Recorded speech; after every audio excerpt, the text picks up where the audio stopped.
They told her the dress was a gift, silk white, hand-stitched, worth more than her life. And that was exactly the point.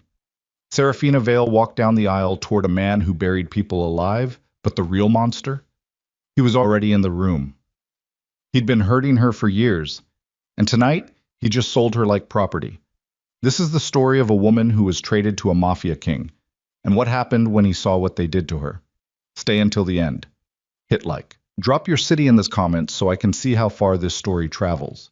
Now let me take you back to the beginning. The rain didn't fall that night. It attacked. Sheets of water slammed against the tall arched windows of the Moretti estate hard enough to rattle the iron frames in their stone casings.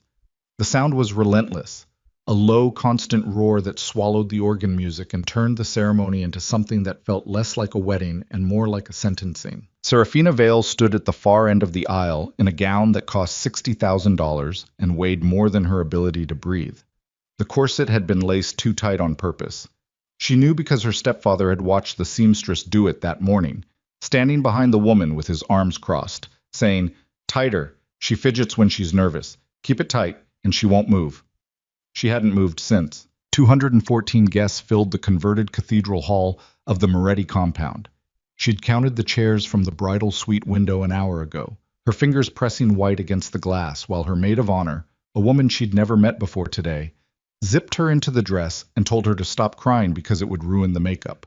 She wasn't crying because of the makeup. She was crying because her left rib was cracked, and every inhale under the corset sent a hot wire of pain through her side that made her vision pulse gray at the edges. The fracture was 3 days old.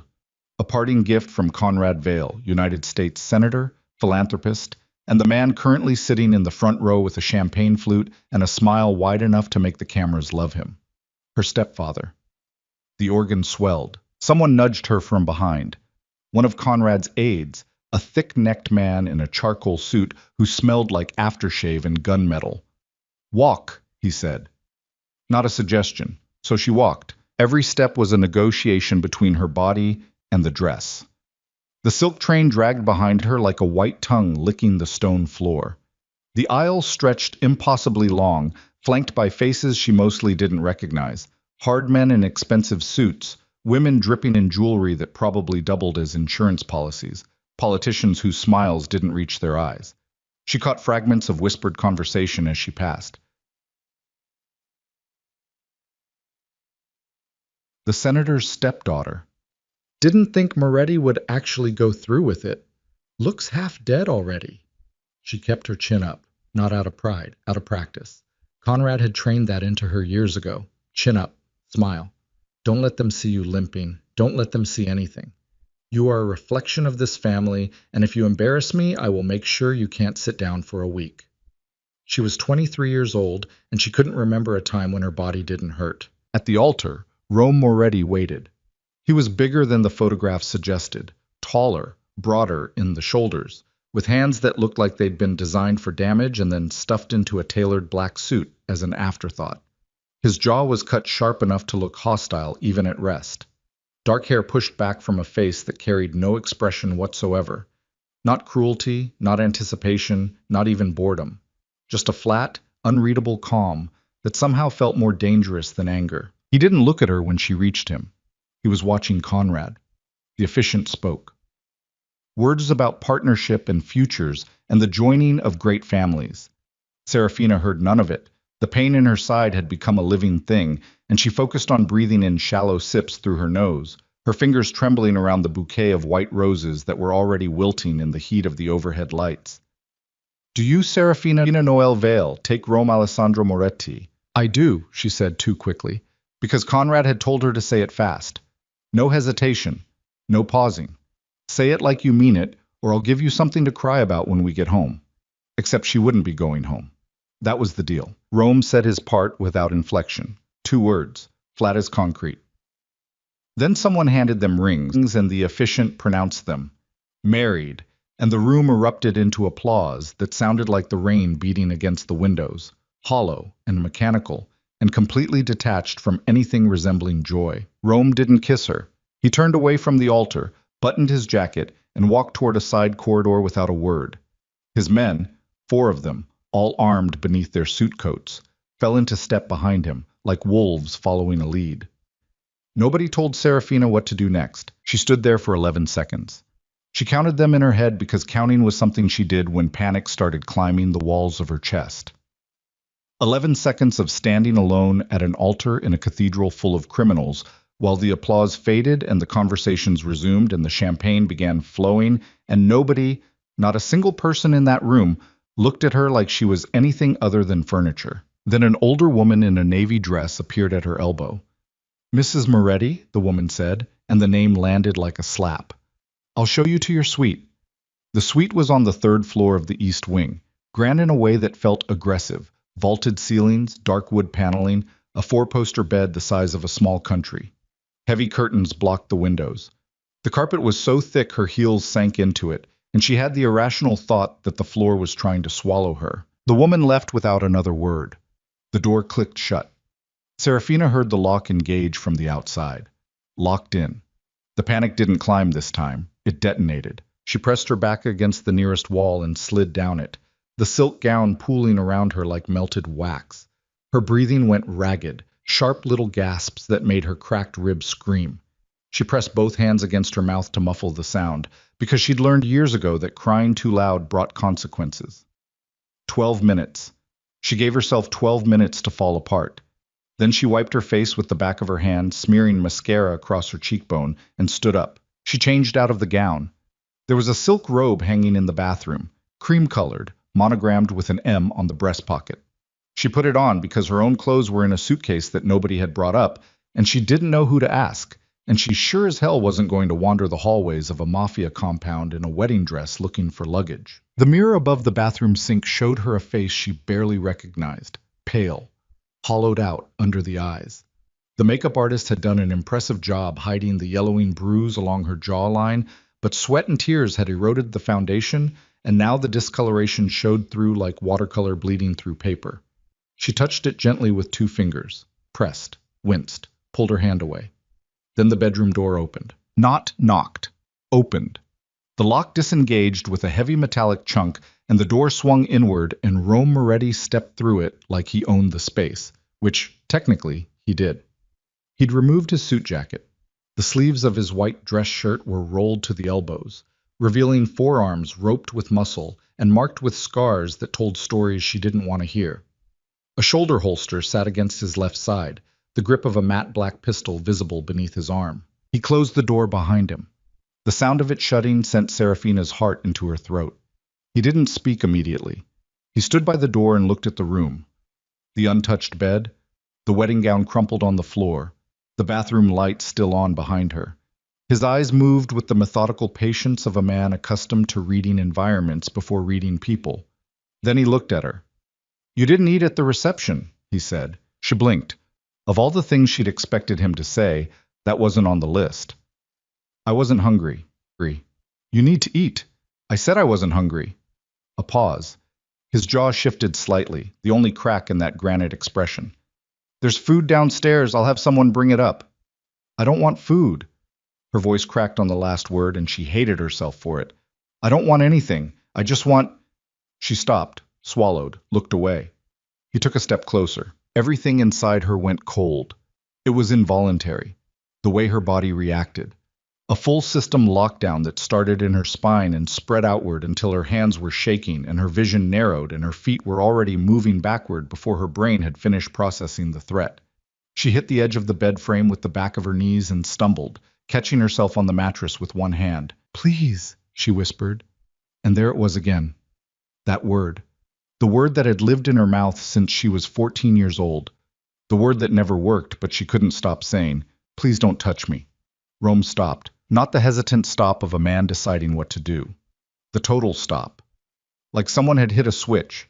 His right foot was mid-stride, and he planted it and went completely still, his hands at his sides, his breathing even, his eyes locked on her face with an intensity that made her feel like she was being x-rayed. The robe had shifted when she stumbled. The left side slipped off her shoulder and hung loose against her arm, and in the amber glow of the bedside lamp, everything that the wedding gown and the makeup and the careful layering of silk had been designed to hide was suddenly visible. Bruises. Not the kind you get from bumping into furniture. The kind that come from hands. Specific. Deliberate, five-fingered grips stamped into her upper arm in varying stages of healing, dark purple, fading to green, fading to yellow, overlapping like a grotesque paint palette. Below them, on the inside of her forearm, three thin cuts in parallel lines, fresh enough that the edges were still pink and slightly raised. And beneath those, older scars, silvery, flat, precise, that traced patterns too uniform to be accidental. The room changed. She felt it happen. The air itself shifted like the barometric pressure had dropped before a storm. Rome's expression didn't move, but something behind his eyes did. Something dark and heavy and very, very old that surfaced for exactly 2 seconds before he locked it back down. He took a slow step backward, then another, until there were 6 feet between them and his back was nearly against the door. Who did that? Not a question, a demand, low and flat and stripped of every ounce of charm or diplomacy.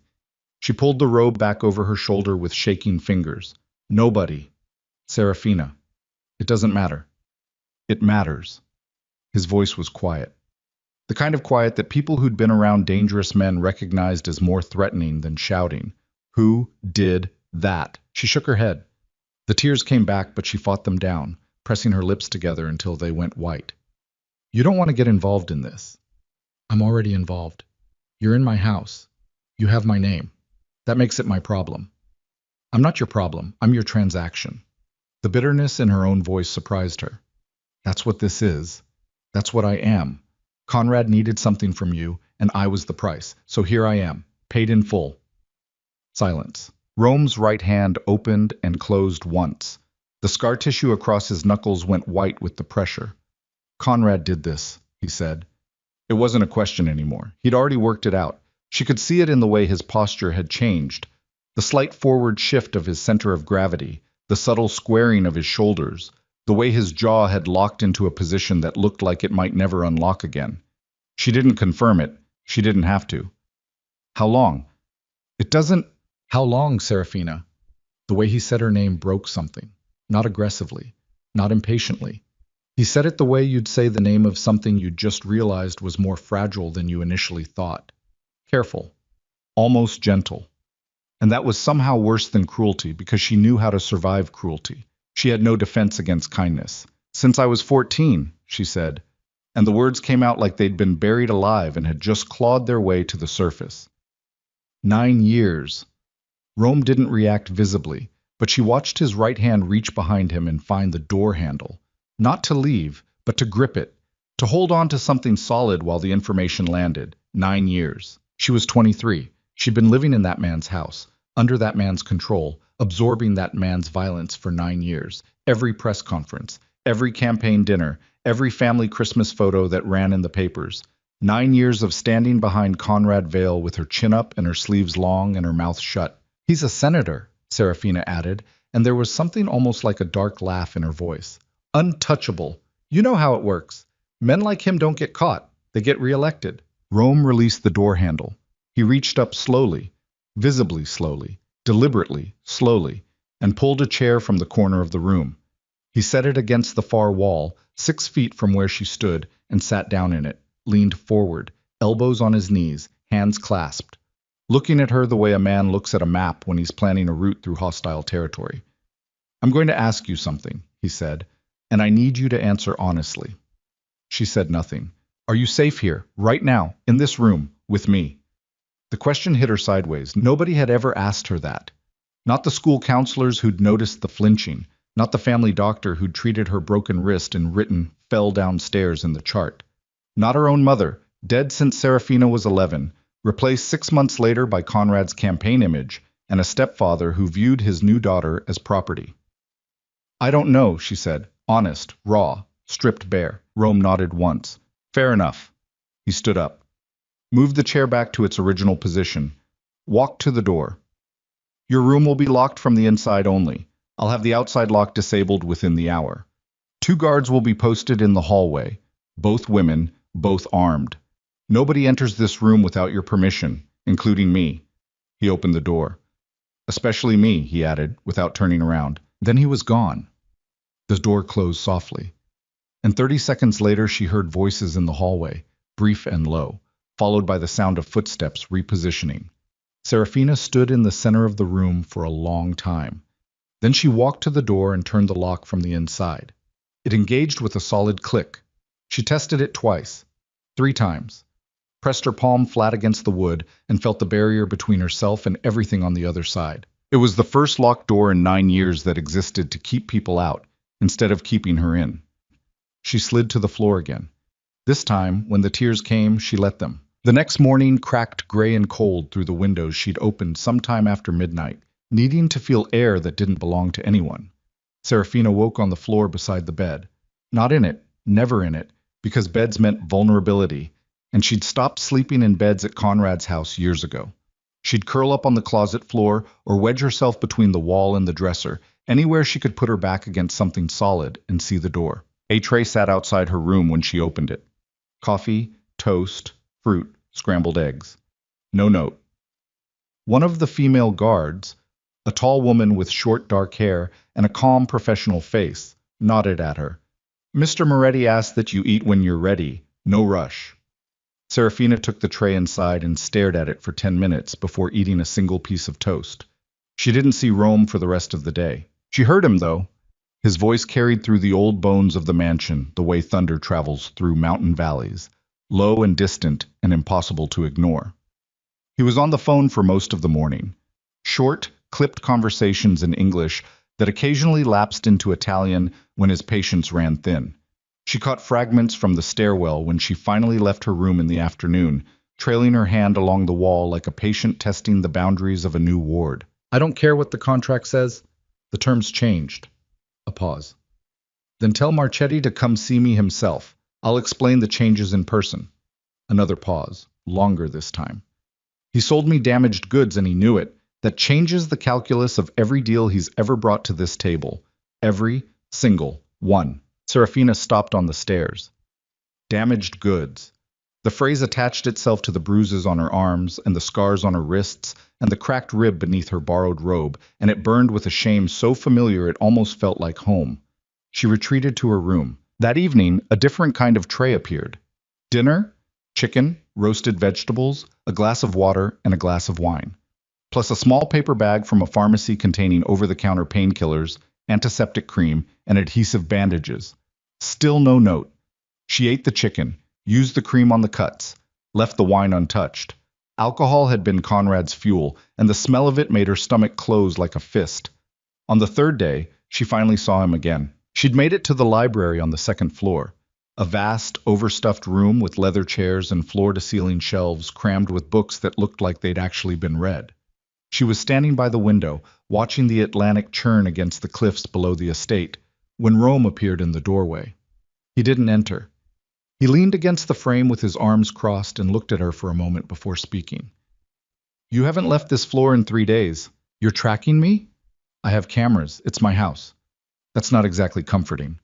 The faintest shift at the corner of his mouth. Not quite a smile. More like the ghost of one that had died a long time ago. The grounds are yours to use. Pool, garden, kitchen, anything on the east side. West Wing is off limits. That's where business happens. You don't want to be around that. What kind of business? The kind you already know about. Your stepfather didn't trade you to a banker. She flinched at the word traded. He noticed. She saw him notice because his arms uncrossed and his hands went into his pockets. A deliberate effort to make himself look smaller, less threatening. It was such a conscious gesture from such a physically imposing man that it momentarily short-circuited her fear. I need to ask you something, he said. You keep saying that, because I keep having questions. He paused, looked down at the floor, then back at her. The things Conrad's involved in, money laundering, the connections to the Petrov syndicate, the shipments through the port in Baltimore. How much do you know? Her blood iced. Why? Because if you know what I think you know, you're not just a bargaining chip, you're a liability. And liabilities in this world don't retire, they disappear. The words hung in the air between them like smoke. I know enough, she said quietly. I know about the accounts in the Caymans. I know about the shipments, not drugs, people, women, girls, funneled through shell companies tied to his campaign donors. I know because he made me help with the paperwork when I was 17, said it was educational. Her laugh was bitter and airless. His insurance policy. If I ever talked, I was complicit. Rome's expression didn't change, but the temperature in the room did. She could feel it, a coldness emanating from him that had nothing to do with the ocean air coming through the windows. He trafficked people, Rome said. Each word was measured and weighted like a stone being placed on a scale. He facilitated it, made it possible, took his cut and looked the other way while other men did the actual moving. And you have proof. I have everything. Dates, names, account numbers, copies of every document he ever made me process. She paused. It's the only reason I'm still alive. He can't kill me without knowing where the copies are. Rome was quiet for a long time. The ocean crashed below them. Wind pressed against the windows. Where are the copies? He asked. Somewhere he'll never find them. That's not what I asked. And that's not something I'm telling you. She met his eyes for the first time. Really met them. Not the glancing, flinching eye contact she'd managed before. You're a mafia boss. He's a senator. You're both dangerous men who've both used me for your own reasons. The fact that you gave me painkillers and a locked door doesn't mean I trust you. The word should have angered him. She braced for it. The flash, the raised voice, the hand. The whole body preparation that Conrad had trained into her like muscle memory. Instead, Rome nodded. Good, he said. You shouldn't. Then he pushed off the door frame and turned to leave. Moretti. He stopped. The woman you posted outside my door, the one with the short hair. Dominique. She's armed. Yes. With what? Sig Sauer P365. Compact, reliable. If someone comes for me and gets past her, what am I supposed to do? Rome looked back over his shoulder. His eyes were dark, unreadable, and for a moment she saw something behind them that she couldn't name. Not pity, not attraction, something older, something that looked a lot like recognition. Nobody's getting past Dominique, he said. That's not an answer. Then here's an answer. Tomorrow morning I'm having a safe installed in your room. Combination lock, only you'll know the code. Inside it there'll be a phone with 3 numbers programmed. Mine, Dominique's, and a lawyer who works for me but whose privilege extends to you independently. There'll also be a Glock 19, loaded, with a manual safety. Her breath caught. You're giving me a gun. I'm giving you a choice. You've never had one before. He paused in the doorway. Whether you point it at the people trying to hurt you or at me, that's up to you. He left, and Serafina stood in the library with the Atlantic roaring beneath her and the ghosts of 9 years pressing against the inside of her skull, and for the first time in as long as she could remember, she felt something other than fear. She felt dangerous. 4 days in and the world outside the Moretti estate was already starting to burn.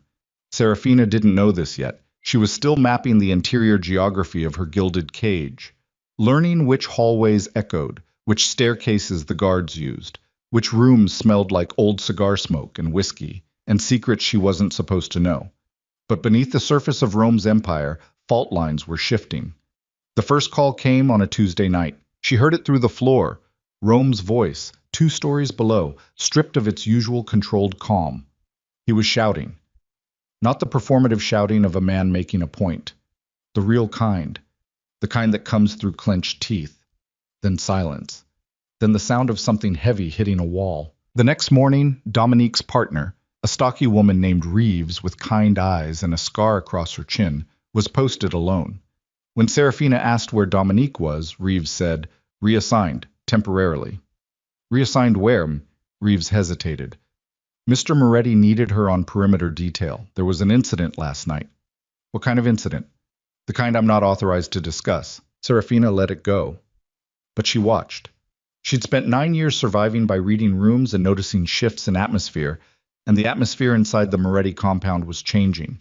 More men appeared. Guards who hadn't been there before, harder looking, carrying weapons they didn't bother concealing. Vehicles came and went at odd hours. Phone calls at 2, 3, 4 in the morning. On the 5th night, she woke to the sound of tires screaming on wet pavement somewhere beyond the estate walls. Then a sharp crack that could have been thunder, but wasn't. Gunfire. She was on the floor before the second shot. Not hiding. Positioning. Back against the wall, eyes on the door, fingers already reaching toward the safe beside her bed. She punched in the code. Her hands were shaking, but they found the Glock in the dark like they'd been doing it for years. The shots stopped. Voices shouted in the distance. Then engines. Fading. 15 minutes later, a knock on her door. Dominique's voice. Ma'am, the compound is secure. Stay in your room. Serafina sat on the floor with the gun in her lap and her back against the cold wall, and she didn't sleep again that night. In the morning, she found Rome in the kitchen. He was alone for once, sitting at the massive marble island with a cup of black coffee and a phone face down on the counter. His knuckles were freshly split, two of them on the right hand, blood dried in the creases. He didn't try to hide it. What happened last night? She said. Not a question. Rome looked at her. He looked tired. Not the performative tiredness of a man seeking sympathy, but the genuine marrow-deep exhaustion of someone who'd been carrying weight for too long without setting it down. Your stepfather happened. Her stomach dropped. What does that mean? It means Conrad Vale is not happy about our arrangement. He expected a business deal, a quiet exchange. Instead, he's getting calls from my people asking uncomfortable questions about documents and shipments and accounts that he thought were buried. Rome took a sip of coffee. Last night, someone took shots at the East Gate. Small crew, poorly organized, sent a message more than anything, a warning. From Conrad? From the people Conrad works with. The Petrov Syndicate doesn't send senators to do their dirty work. They send bullets first.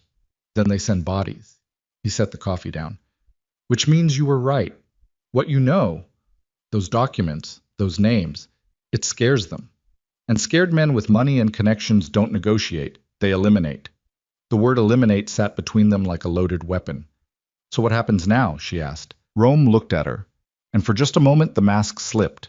Not much, just a fracture, a hairline crack in the granite. But she saw it. Behind the control and the calculation and the reputation that preceded him like a shockwave, there was a man staring at a problem that didn't have a clean solution. Now, he said, we find out exactly how far they're willing to go. He didn't have to wait long. 3 days later, Serafina returned to her room after a walk in the garden to find something on her pillow that stopped her heart. A necklace. Thin gold chain. Small pendant. Covered in something dark and dried that she recognized immediately because she'd seen her own blood on enough surfaces to know its color when it aged. The necklace was her mother's. It had been buried with her. Serafina didn't scream. She didn't cry. She stood in the doorway of her room and felt something inside her chest shut down. A circuit breaker flipping, a system going offline to prevent catastrophic overload. She stared at the necklace on the white pillowcase, and her mind processed the implications with the cold clarity of someone who'd been trained by trauma to think instead of feel. Someone had been in her room. Inside the Moretti compound. Past the guards, past the cameras, past Dominique and Reeves, and every armed man patrolling the estate. They'd come in, placed this on her pillow, and left. They could have killed her. They wanted her to know that. When Rome saw the necklace, she watched his face go through something she'd never seen before. The controlled calm didn't just crack, it collapsed. For 3 full seconds, the mask was gone, and what lived underneath was so raw and so furious that she took an involuntary step backward, even though the rage wasn't directed at her. He picked up the necklace with 2 fingers, held it to the light, and stared at the dried blood like he was memorizing it. Then he looked at her. Pack a bag, he said. His voice was barely above a whisper, but it carried more menace than any shout she'd ever heard. We're leaving tonight. Where? Somewhere they can't reach you. Nowhere is pack a bag, the way he said it.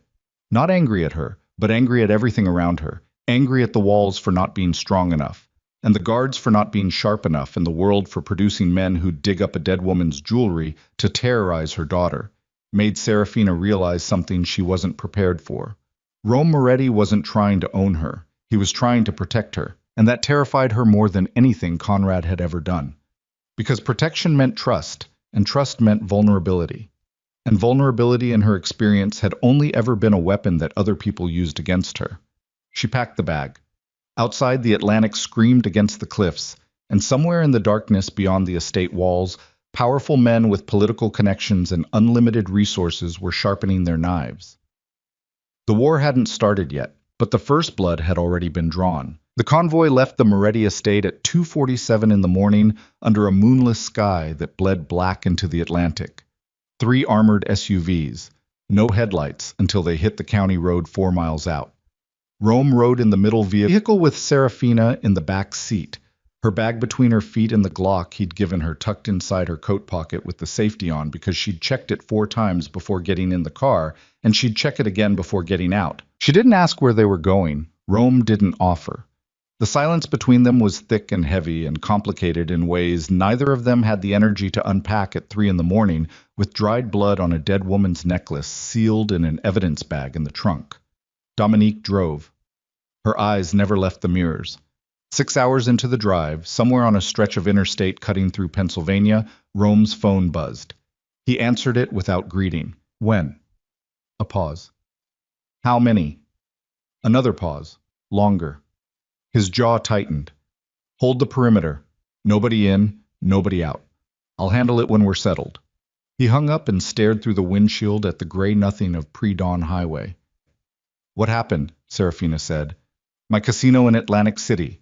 Car bomb in the parking structure. Detonated 40 minutes ago. Anyone hurt? He looked at her. The fact that she'd asked. The fact that her first response wasn't about her own safety, but about strangers in a parking garage, registered on his face like a small, unexpected wound. 2 of my men. One's critical. The building's intact, but the message is clear. They're escalating. They're panicking. There's a difference. He turned back to the window. Panicked men make mistakes. The trick is surviving long enough to let them.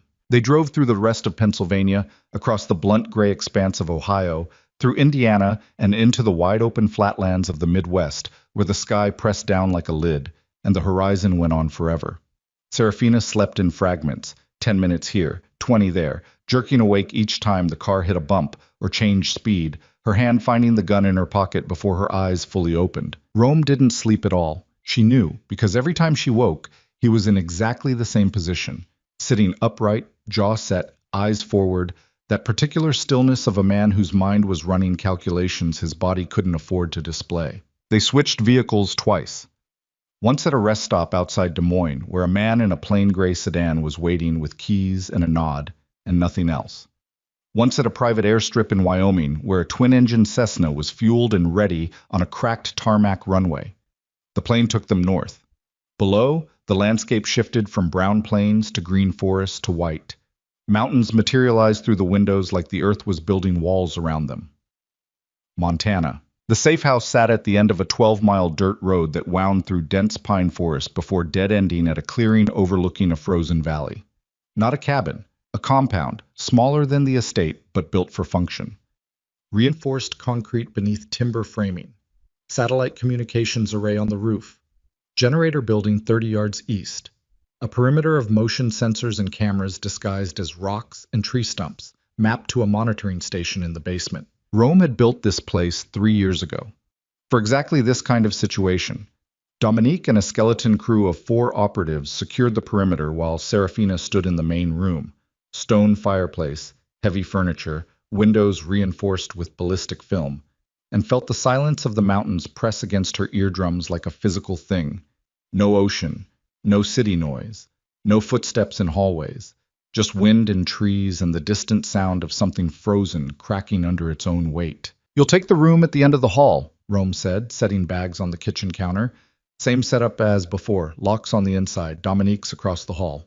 And you? Downstairs. There's a situation room. I'll be there most of the time. Running your empire from a bunker in Montana. He stopped unpacking and looked at her. Running what's left of it. Conrad's people hit the casino. Before that, someone put a bullet through the window of my restaurant in Philadelphia. My shipping contacts in Baltimore have gone silent, every one of them. In the last 72 hours, I've lost access to 3 accounts, 2 properties, and the loyalty of at least a dozen men who decided a senator with federal connections is a safer bet than a mobster with a target on his back. The honesty was disarming. Men like Rome, men like Conrad, didn't admit weakness. They buried it under threats and bravado, and let everyone else guess what was real. Rome was handing her his vulnerabilities like ammunition. Why are you telling me this? She asked. Because you're smart enough to figure it out anyway, and I'd rather you hear it from me than piece it together from overheard phone calls and fill in the gaps with worst-case scenarios. The worst-case scenario is that we're trapped in the mountains while your enemies dismantle everything you built, and my stepfather sends people to finish what that necklace started. That's not worst case, that's current case. He closed the bag. Worst case is what happens if they find out what you know before we can use it. There it was. The pivot. The reason she was here. The reason he'd driven through the night and abandoned his own territory. It wasn't charity. It wasn't even protection in the simple sense. She was leverage. She carried information that could destroy Conrad and the Petrov Syndicate and every politician with dirty hands in between. And Rome needed that information to survive. You want my files, she said. I want to stay alive, so do you. Those files are the only thing keeping both of us breathing. And if I give them to you, what happens to my insurance policy? Right now, Conrad can't kill me because he doesn't know where the copies are. The second you have them, I become expendable. You're not. Don't. Her voice was sharp enough to cut. Don't tell me I'm not expendable. I've been expendable my entire life. I was expendable when my mother died and Conrad moved in. I was expendable when he started hitting me and nobody noticed. I was expendable when he dressed me up and sold me to you like a party favor. So don't stand there in your safe house with your guns and your soldiers and tell me I matter, because the only thing that matters to men like you is what I can provide. The words hit the room like a concussion grenade. Dominique, who'd been checking windows in the next room, stopped moving. The silence was so complete, Serafina could hear the generator humming outside. Rome stood very still. His hands were flat on the counter. His knuckles, still split from whatever wall he'd hit back at the estate, pressed white against the granite. You're right, he said. She blinked. You're right that men have used you. You're right that trust is a trap, and that everything I've done, the guards, the gun, the locked doors, could be strategy, could be manipulation. He lifted his hands from the counter slowly, deliberately. But I'm going to tell you something, and you can believe it or not because I'm done trying to convince people of things they need to see for themselves. He took a breath. The kind that comes before something heavy. I watched my mother die in a house like this. Not this house, a different one. I was 15. She'd married a man named Vincent Corsetti. Old money. Connected. The kind of man who bought art and donated to museums and beat his wife unconscious on Tuesday nights because dinner was cold. Rome's voice didn't waver, but his eyes went somewhere else, somewhere far back and very dark. She tried to leave twice. Both times he found her. Both times it got worse. The third time she didn't try to leave. She just stopped. Stopped eating. Stopped talking. Stopped being the woman I remembered. And one morning she didn't wake up. The fire crackled. The coroner wrote cardiac arrest. His friends at the precinct made sure the file was thin. Nobody asked questions because nobody wanted the answers. Rome looked at Serafina directly. I was 15 and I couldn't protect her. I built everything I have, every gun, every soldier, every dollar, because I swore I'd never be that helpless again. You can call that a savior complex or a justification for violence, and you'd probably be right about both. But when I saw those bruises on your arms, I didn't see a transaction. I saw her. The room was so quiet, Serafina could hear her own heartbeat in her ears. She didn't speak for a long time, neither did he. The confession hung between them like a bridge, visible, crossable, but neither of them certain it would hold the weight. Finally she said, That doesn't mean I trust you. I know. But I'll give you the files. He looked up. Not all of them. Not yet. Enough to start. Enough to make Conrad sweat. The rest stays where it is until I decide otherwise. She paused. And I decide. Not you. Not your lawyers. Not anyone. Me. Rome nodded slowly. Okay. One more thing. What? If you ever use what happened to your mother to manipulate me, if I find out any part of that story was engineered to gain my trust, I will put every document I have in a federal prosecutor's hands and burn you right alongside Conrad. We clear? Something moved across his face. Not anger. Something closer to respect. The kind you give someone who's survived enough to know that every open hand might be hiding a blade. We're clear, he said. The first 3 days in Montana passed in a tense, fragile rhythm. Serafina spent mornings walking the perimeter with Dominique, learning the terrain, mapping exit routes in her head, the way Conrad had inadvertently taught her. Always know where the doors are. Always know which windows open. Always have a path. Afternoons she spent in her room, transcribing information from memory onto a legal pad Rome had provided. Account numbers, routing codes, Names and dates and transaction records she'd memorized over 6 years of being Conrad's unwilling bookkeeper. Rome spent most of his time in the basement situation room, on encrypted calls that left him looking progressively more hollowed out each day. She'd see him surface around midnight, moving through the kitchen like a ghost, pouring coffee. He barely drank, staring at maps spread across the dining table with the expression of a general watching his territory shrink. They didn't talk much. When they did, it was transactional, short, careful. Two people circling each other with the guarded awareness of animals who'd both been hurt by humans. On the fourth night, that pattern shattered. Serafina woke screaming, not the half-conscious whimper she usually managed to muffle before it escaped. A full, throat-tearing scream that ripped through the cabin and brought Dominique crashing through the hallway door with her weapon drawn. The nightmare was the same one she'd had since she was 16. Conrad's study. The door locking. His hand around her wrist, always the left one, always the same grip, tight enough to grind the bones. The belt. The wall. The taste of copper in her mouth. And then the worst part, the part that woke her up every time. His voice afterward, calm and measured, saying, "This is your fault. You know that, right? If you just listened, I wouldn't have to do this." She was on the floor when Dominique found her, back against the wall, knees to her chest, hyperventilating. The Glock was in her hand and she didn't remember picking it up. "Serafina." Dominique's voice was steady, professional, no panic. "You're in Montana. You're safe. Put the gun down." It took her 90 seconds. She counted each one. Then her fingers unclenched and the gun clattered to the floor, and she pressed both hands over her face and tried to breathe through the shaking. Footsteps on the stairs. Rome appeared behind Dominique, still dressed. He hadn't been sleeping either. He took one look at the scene and stopped in the hallway. Didn't enter, didn't try to help, just stood there, framed in the doorway, and waited. "I'm fine," Serafina said. Her voice was wrecked. "You're not fine," Dominique said quietly. "And that's okay." "I said I'm fine."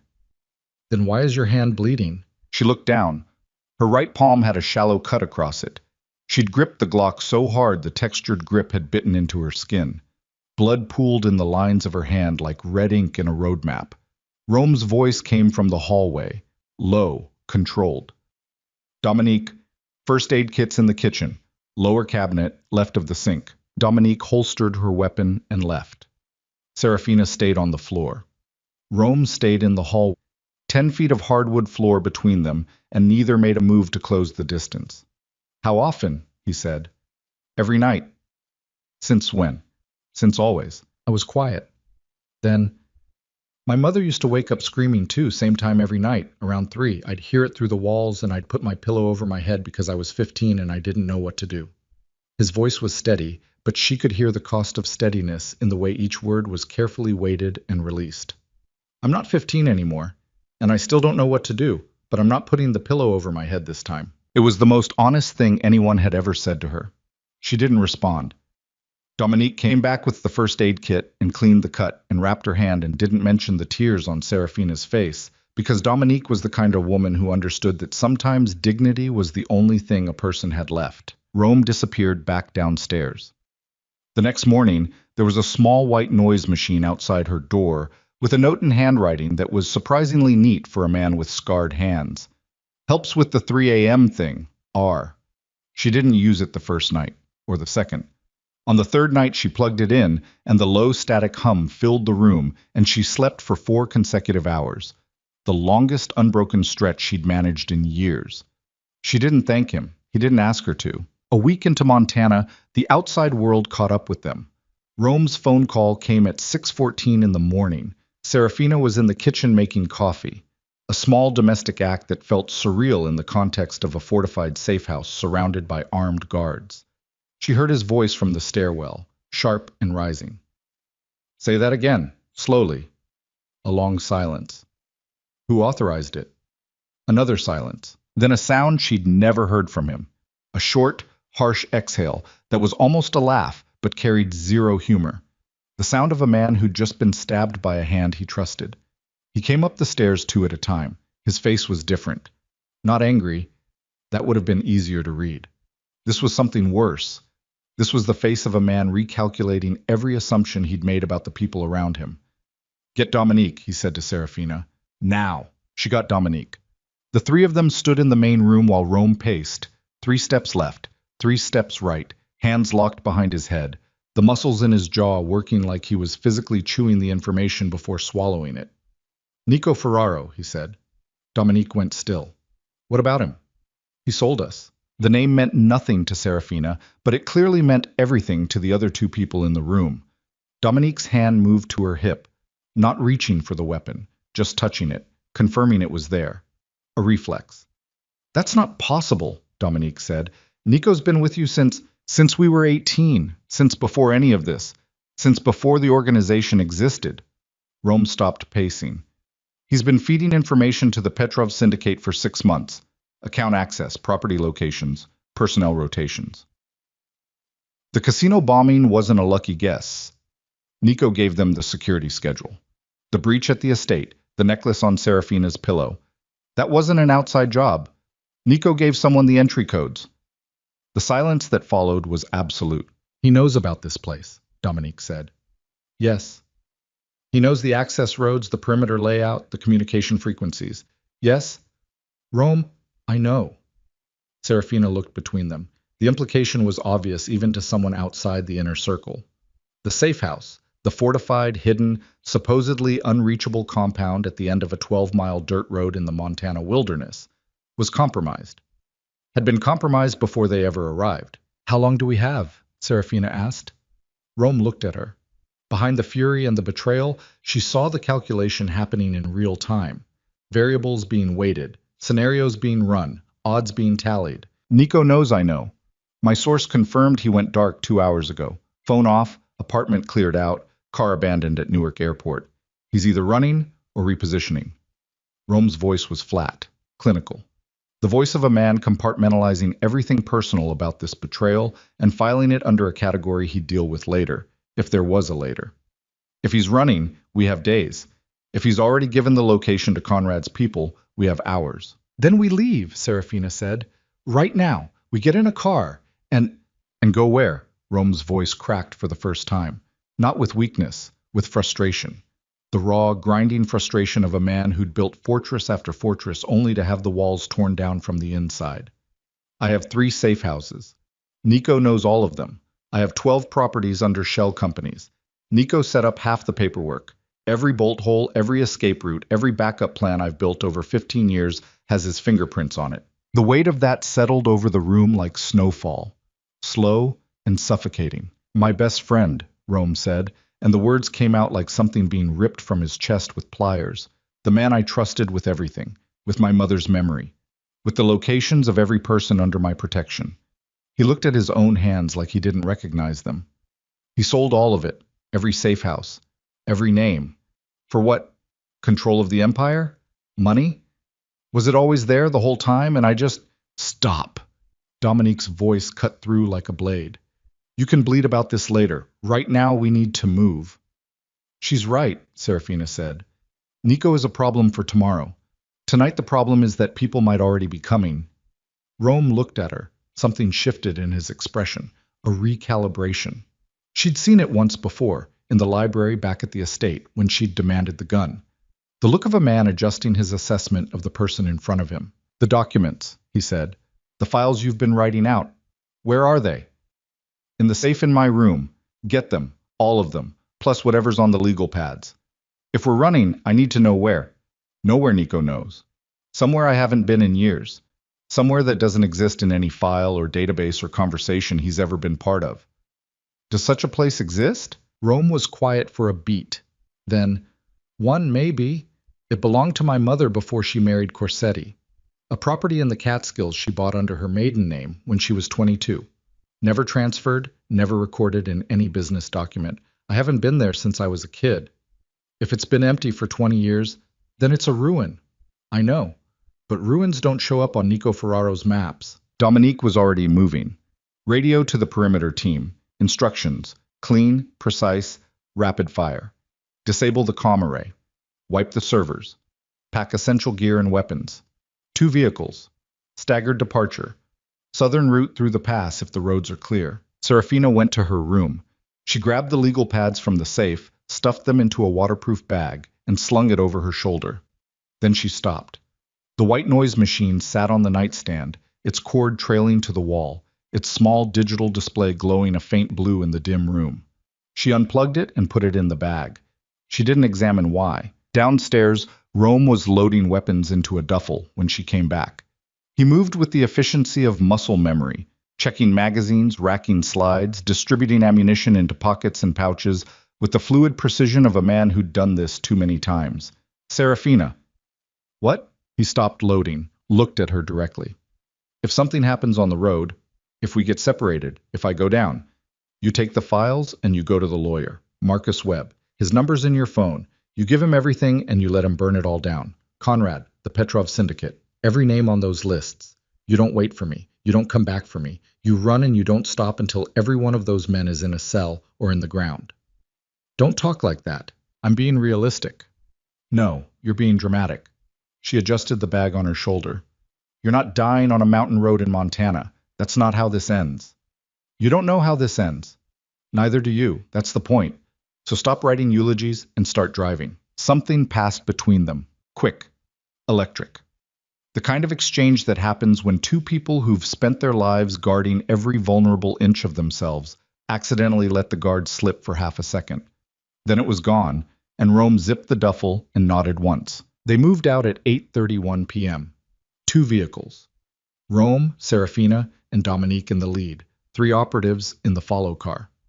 No headlights. The dirt road wound through pine forest, so dense the sky disappeared behind the canopy. 4 miles from the main road, Dominique slowed the vehicle. What? Rome said from the back seat. Tire tracks. Dominique's voice was careful. Fresh. 2 vehicles, maybe 3, headed up the road toward the compound. Silence. How fresh? Rome asked. Hours. Could be less. The car idled, engine rumbling, pine trees pressing close on both sides. The headlights of the follow car appeared in the rear view, dim and patient. They're already here, Serafina said quietly. Rome's phone buzzed. He looked at the screen. A text from an unknown number. 4 words. She belongs to us. He showed it to Dominique. Dominique's grip on the steering wheel tightened until the leather creaked. Turn around? She asked. No. Forward. Fast. Dominique floored it. The SUV lurched forward on the dirt road, tires biting gravel, and Serafina braced herself against the door as the forest blurred past. Her hand found the Glock in her coat. The safety was off.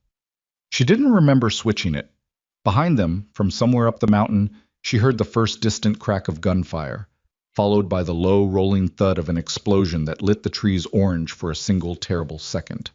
The safe house was burning. They'd missed the kill team by less than an hour. Rome turned in his seat and looked through the rear window at the glow above the tree line. His face was lit by the fire, amber and shadow, fury, and something else, something quieter. The look of a man watching the last bridge behind him collapse into the river. There was no going back now. There was no safe place left. And somewhere in the darkness ahead, on roads that didn't appear on any map, a woman carrying the secrets that could destroy an empire gripped a gun she'd learned to hold less than 2 weeks ago and stared into the black Montana night, and understood, with the bone-deep certainty of someone who'd survived the unsurvivable, that the next time powerful men came for her, she would not be trembling. She would be ready. But in the follow car behind them, invisible in the dark, one of Rome's 3 remaining operatives, quietly powered on a second phone, typed a set of coordinates into an encrypted message and hit send. The traitor wasn't just Nico. It never was. The second phone never made a sound. That was the thing about professional betrayal. It didn't announce itself. It didn't shake or hesitate or leave fingerprints on the air. It was quiet and clean and surgical. And by the time you understood what had happened, the wound was already deep enough to be fatal. Serafina didn't know about the phone in the follow car. Neither did Rome. They were moving at 60 miles an hour down a dirt road in the dark, with the Montana mountains burning orange in the rear view and absolutely nowhere left to run, and the coordinates were already traveling through encrypted channels toward men who got paid to close distances fast. Dominique hit the main road and turned south without being told. Rome had his phone open, 3 different screens cycling through satellite feeds from the compound's external cameras, all of them now showing fire. Not targeted fire. Total consumption. Whoever had come up that mountain hadn't been sent to capture. They'd been sent to erase. The follow car's still behind us, Dominique said. Rome checked the mirror. Headlights. 200 yards back. Steady. Who's in it? Carver, Reyes, and Mac. Mac's been with me 8 years, Rome said, more to himself than anyone else. Nico's been with you 15. Dominique's voice was flat. She wasn't being cruel. She was being precise. Rome's jaw locked. They drove in silence for 40 minutes, putting distance between themselves and the fire. The mountains fell away behind them, and the road flattened into a 2-lane state highway cutting through forest so dark it felt like driving through a tunnel. The follow car maintained its distance. Patient, constant, like a shadow that had learned to drive. Outside Billings, Dominique pulled into a gas station, one of those enormous truck stops that ran 24 hours because the highways didn't sleep. Bright fluorescent lights, 18-wheelers idling in rows, the smell of diesel and burnt coffee, and the particular exhaustion of people traveling toward things they weren't sure they wanted. Rome got out first, stretched, scanned the lot with the practiced sweep of a man who'd learned never to stop moving his eyes. The follow car pulled in and parked 2 bays over. Carver, a compact man with a shaved head and a calm face, got out first, followed by Reyes. Max stayed in the car a beat longer than necessary. Rome noticed, filed it, said nothing. Inside the gas station, Serafina stood in the snack aisle, holding a bottle of water and staring at nothing, the kind of stare that had nothing to do with what was in front of her. Her hands were steady, steadier than they'd been back at the compound, but her breathing was shallow and her eyes moved constantly, cataloging exits and angles and the position of every person in the building. The clerk behind the counter, 2 truckers by the coffee machines, a woman with a sleeping toddler near the door. Rome appeared beside her, picked up a bottle of water himself, didn't look at her directly. "When we leave here," he said quietly, low enough that it barely carried past her ear, "tell me you notice something wrong and you can't get back in the car." She went very still. "Which car?" "The follow car." His reflection was visible in the glass-fronted refrigerator case across the aisle. Watching Mac through the window without appearing to watch Mac through the window. Third man. He had his phone face down on his knee the whole drive, changed it to his inside pocket when we stopped. That could be nothing. It could be. But the last time I missed a signal like that, someone put a bomb in my parking garage. She didn't respond. She picked up a second water bottle, set it back, picked up a packet of crackers, the mundane geometry of a woman buying snacks, her hands moving through the motions while her mind ran the math. "What do you need me to do?" she said. "Buy time. 2 minutes." She nodded once, microscopic. He moved toward the counter. She went to find the bathroom and took a deliberately wrong turn that looped her past the window, where she spent 45 seconds pretending to look at a rotating rack of local maps while watching Mac in the car outside. I was looking at his phone, both hands. The kind of focus you give a message, not a screen. She went back to the aisle, gathered water, crackers, 2 protein bars, a road atlas, and a box of adhesive bandages she didn't need. Paid cash. Took her time with the change. By the time she walked out, Rome had Mac's door open. Not violently. Not with a weapon drawn. He'd simply walked to the car, opened the door, and leaned down to speak to Mac at eye level. The body language of a casual conversation between men who'd known each other for years. But Mac's face had gone the color of old concrete, and his hands were visible on his knees, spread open, the instinctive display of a man who'd been caught and knew better than to reach for anything. Carver and Reyes had positioned themselves flanking the vehicle without being asked. Trained, seamless. Either they were loyal or they were very good actors. Serafina got in the lead vehicle with Dominique and sat in the back seat and watched through the windshield. The conversation lasted 4 minutes. She couldn't hear words. She read bodies. Rome crouched at the car door, completely still, no performance, no threat display. Mac talking. Too much talking. The verbal hemorrhage of a man trying to justify the unjustifiable with volume. At one point, Mac's hands came up, palms out, the universal gesture of "I had no choice." Rome straightened, stepped back 1 step, looked at the ground for exactly 3 seconds. Then he looked at Carver and said something. Carver reached into the car, took Mac's phone, and put it in his own pocket. Mac got out of the car. Rome handed him something. His wallet, Serafina realized. She could see the brown leather from 30 yards away. Then Rome pointed down the highway, away from the gas station. Mac looked at the wallet, looked at the highway, looked at Rome. He started walking. Rome watched him until he was 50 yards away, then turned and came back to the lead vehicle. Got in the passenger seat, closed the door, didn't speak. Dominique looked at him in the mirror. Drive, Rome said. Dominique drove. Carver and Reyes took the follow car. 5 people now instead of 6, and the absence of the 6th was its own presence. A vacuum shaped like the particular betrayal of someone you'd trusted for 8 years. He's been passing location data since we left the estate, Rome said finally, the words coming out measured and evenly spaced like he was reading from a document he'd memorized. Not to Nico. Directly to a number he was given 48 hours before the wedding. Someone inside Conrad's operation with enough reach to place an inside man in my crew before the ceremony even happened. Serafina let that settle. They planned this before the wedding. Before the wedding. Which means Conrad wasn't just getting rid of me. He was using the marriage to get access to you, to your people, to your network. She paused. He didn't sell me to you. He infiltrated you through me. Rome was quiet for a long time. Outside the windows, the highway unspooled through darkness. How much did Mac give them? Dominique asked. The Montana location, our route out, our current vehicle descriptions. Rome reached up and rubbed the space between his eyes with 2 fingers. He didn't have the Catskills location because I hadn't mentioned it aloud yet. That's the only card we have left. The Catskills, Serafina said. Your mother's property. If it's still standing, if the road's passable, if 20 years of abandonment hasn't turned it into 4 walls and a floor. He dropped his hand. A lot of ifs. We don't have anything else. No, Rome said. We don't. They drove through the night again. Different rhythm this time.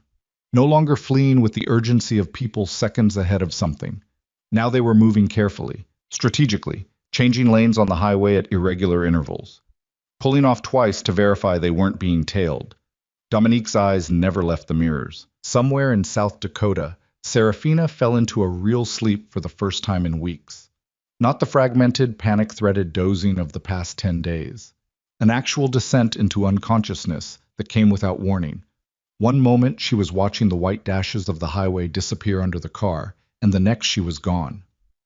She woke 4 hours later to gray morning light and the sound of Rome's voice on the phone, low and contained, speaking to someone she didn't recognize. I need the access road cleared and basic utilities functional. Whatever you can do in 48 hours. A pause. Don't use any name I've used before. The property is registered to Elena Moretti, maiden name Vasquez.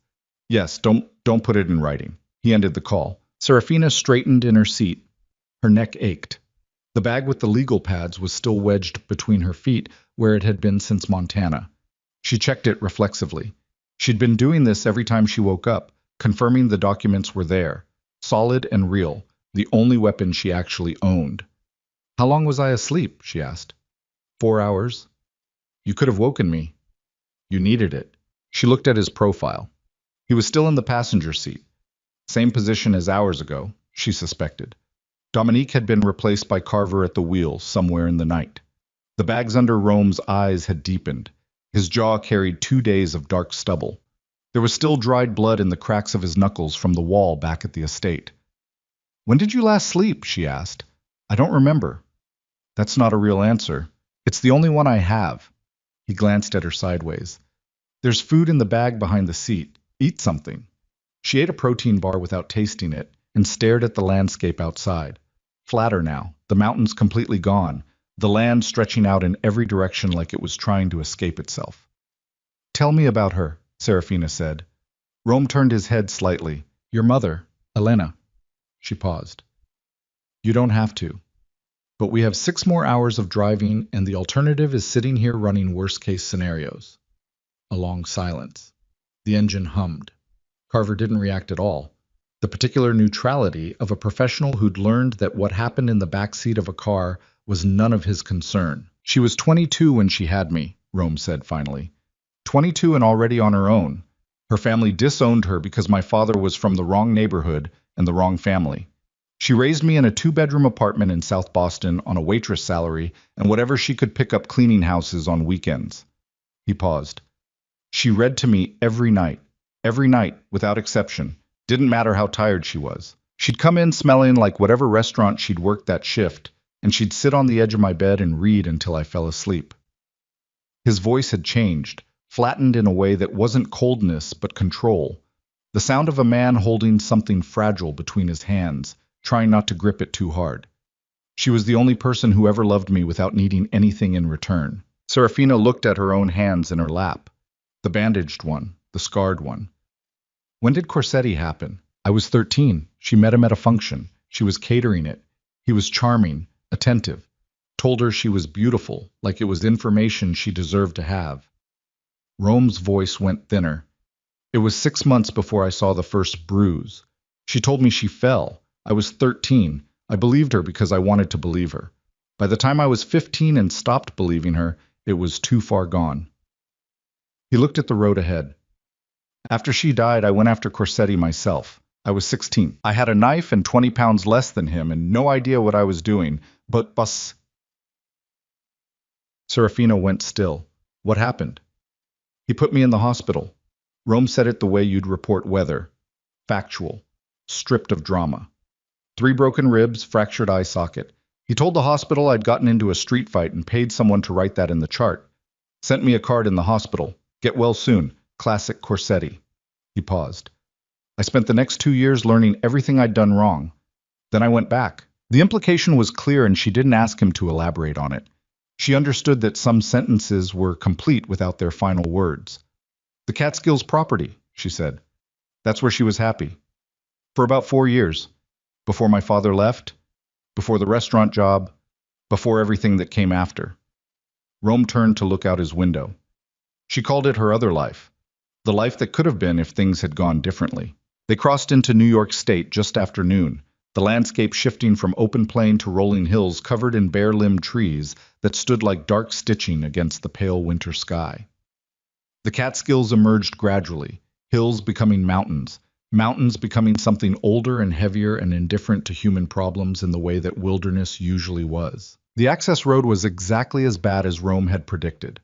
Barely a road at all. 2 tire tracks through overgrown brush, the surface buckled by frost heave and tree roots. Carver navigated it at a crawl, the SUV rocking and scraping through sections where the track had nearly disappeared. It took 40 minutes to cover 3 miles. The property at the end of it was a timber frame house that time had been patient with, but not kind. The porch roof had caved on one side. The windows were intact.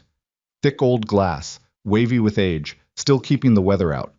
Inside, when they pushed the swollen front door open, the smell was cold and damp, and the specific staleness of a space that had been holding its breath for 20 years, waiting. But the structure was sound. The fireplace drew. The generator Rome's contact had managed to access through an old utility hookup coughed to life on the 3rd attempt. By nightfall, they had heat, running water, and lights in 4 rooms. It wasn't safe. Nothing was safe anymore. But it was hidden.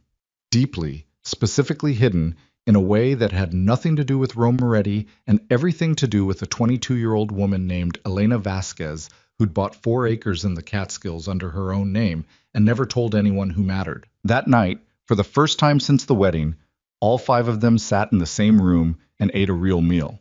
Canned food heated on a camping stove. Black coffee. The fire going in the stone fireplace because the generator handled lights but not warmth. Nobody talked much. The exhaustion was total. The bone-deep, cellular-level depletion of people who'd been running on adrenaline for too long. Reyes fell asleep in his chair before he finished eating. Carver cleared the plates without being asked and took a watch position by the front window. Dominique sat across from Serafina. She'd been quieter than usual since Montana. Not withdrawn, just processing. The kind of silence you needed when the world had stopped making sense and you were waiting for it to start again. "You doing okay?"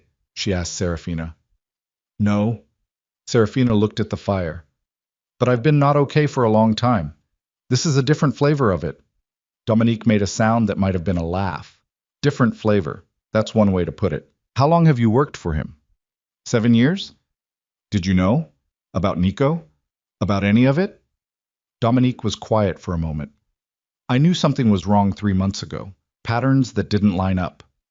Information reaching the wrong places faster than it should have. I told Rome. She paused. He told me I was being paranoid. He trusted Nico more than he trusted his own instincts. He trusted him more than he trusted you, you mean? Dominique looked at her, not offended, just measuring. Yes. That must have felt like something. Like a lot of things. She set down her coffee cup. But Rome doesn't make many mistakes. When he does, they're the kind that come from caring too much about something specific. That's rare in this business. It's also dangerous. She paused. Watching out for the places where he's blind? That's my job. Has been for 7 years. And me? Serafina asked. What am I? Where do I fit in the thing you're watching out for? Dominique thought about it with the seriousness the question deserved. Honestly, I don't know yet. But I've worked for Rome through a lot of difficult situations, and I've never seen him make the choices he's made in the last 2 weeks. She picked up her coffee again. Draw your own conclusions. Rome was in the back bedroom. His mother's room, she suspected, from the way he'd stood in the doorway for a long moment before going in. Working, probably. Always working. The satellite phone Carver had brought from the follow car was the only communication device they had left that hadn't been compromised, and Rome had been using it in careful, short bursts, checking assets, moving money out of accounts he suspected were being monitored, trying to rebuild some architecture of control from the ruins of everything Nico had compromised. Serafina took the legal pads from her bag and spread them on the table by the firelight. She'd been adding to them continuously. Memory working like a muscle she'd been training without knowing it, pulling details forward that she'd thought she'd buried. Account numbers from 6 years ago. Routing codes she'd seen once on a document she wasn't supposed to see. The name of a port official in Baltimore who'd signed off on shipments without asking questions. The name of a federal judge. One name that, alone, would be enough to blow the case open if it ever reached the right desk. She was so absorbed that she didn't hear Rome come in until he was standing across the table from her. She didn't flinch. She noted that, privately. 2 weeks ago, she would have been across the room before her conscious mind caught up with her body. Now she just looked up. He looked at the legal pads. Then at her. How much is there?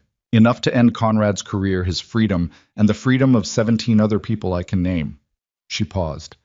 And enough to expose the Petrov Syndicate's entire domestic operation. Names, routes, buyers, 3 years of financial transfers. Rome sat down across from her. He picked up one of the pads, careful, like it might shatter, and read for a moment. His expression didn't change, but his shoulders dropped a fraction. The first real exhale she'd seen from him in days. This is, he said, and stopped. A nuclear bomb, she said. Yes, that's what I've been carrying for 6 years. If we can get this to the right prosecutor, we need to survive long enough to do that. I know. And we need someone we trust. A chain of custody that can't be broken. If Conrad knows we're trying to file, he'll move to discredit everything before it reaches anyone with the authority to act on it. Rome set the pad down, folded his hands on the table, looked at her with that direct, undeflected attention that she was still learning to receive without the instinct to look away. I have one contact, federal level. We've had a back-channel arrangement for 4 years. He's been building a case against the Petrov Syndicate from the inside. If I can reach him without tipping off Conrad's people, one contact, one chance. Yes. What's his name? His name won't mean anything to you. Tell me anyway. Why? Because if you go down before we reach him, I need to know who to run to. She kept her eyes level. And because I'm done making plans that only other people know all the pieces of. I told you that on day 1. Rome looked at her for a long moment, then, Agent Daniel Reese, retired FBI, currently with an independent oversight task force. He operates out of Philadelphia. She committed it to memory the way she'd been committing everything to memory since she was 17 and learned that the most dangerous place to keep important information was anywhere Conrad could reach it. Philadelphia, she repeated. And you trust him. I trust that our interests align. In this business, that's as close to trust as you get. That's a depressing answer. It's an honest one. She gathered the legal pads and organized them into 3 groups. Financial records, names and dates, trafficking routes, and slid the 3rd group across the table to Rome. Give him these first. The trafficking documentation. That's the part that can't be explained away, can't be reframed as political opposition or mafia retribution. Those are children and women with names and dates and the financial transactions that moved them. Nobody buries that without burying themselves. Rome looked at the pages. His jaw was working again. That rhythmic tension of a man processing something through his body because his mind had run out of shelf space for it. Then his satellite phone rang. The sound in that quiet house was like a gunshot. Everyone in the room moved. Carver away from the window, Dominique's hand to her hip, Reyes jolting awake in his chair. Rome picked up. "This is a private line," he said. "You want to tell me how you got this number?" A pause.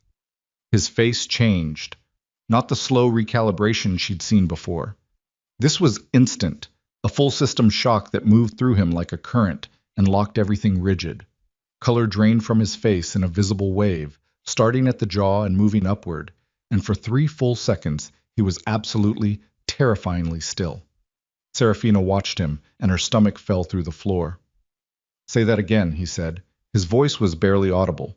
Another pause, longer. Then Rome said, "If you touch her," and stopped. The person on the other end had said something that cut him off clean, something that cost him the sentence. He lowered the phone, looked at Dominique. "Lucia," he said.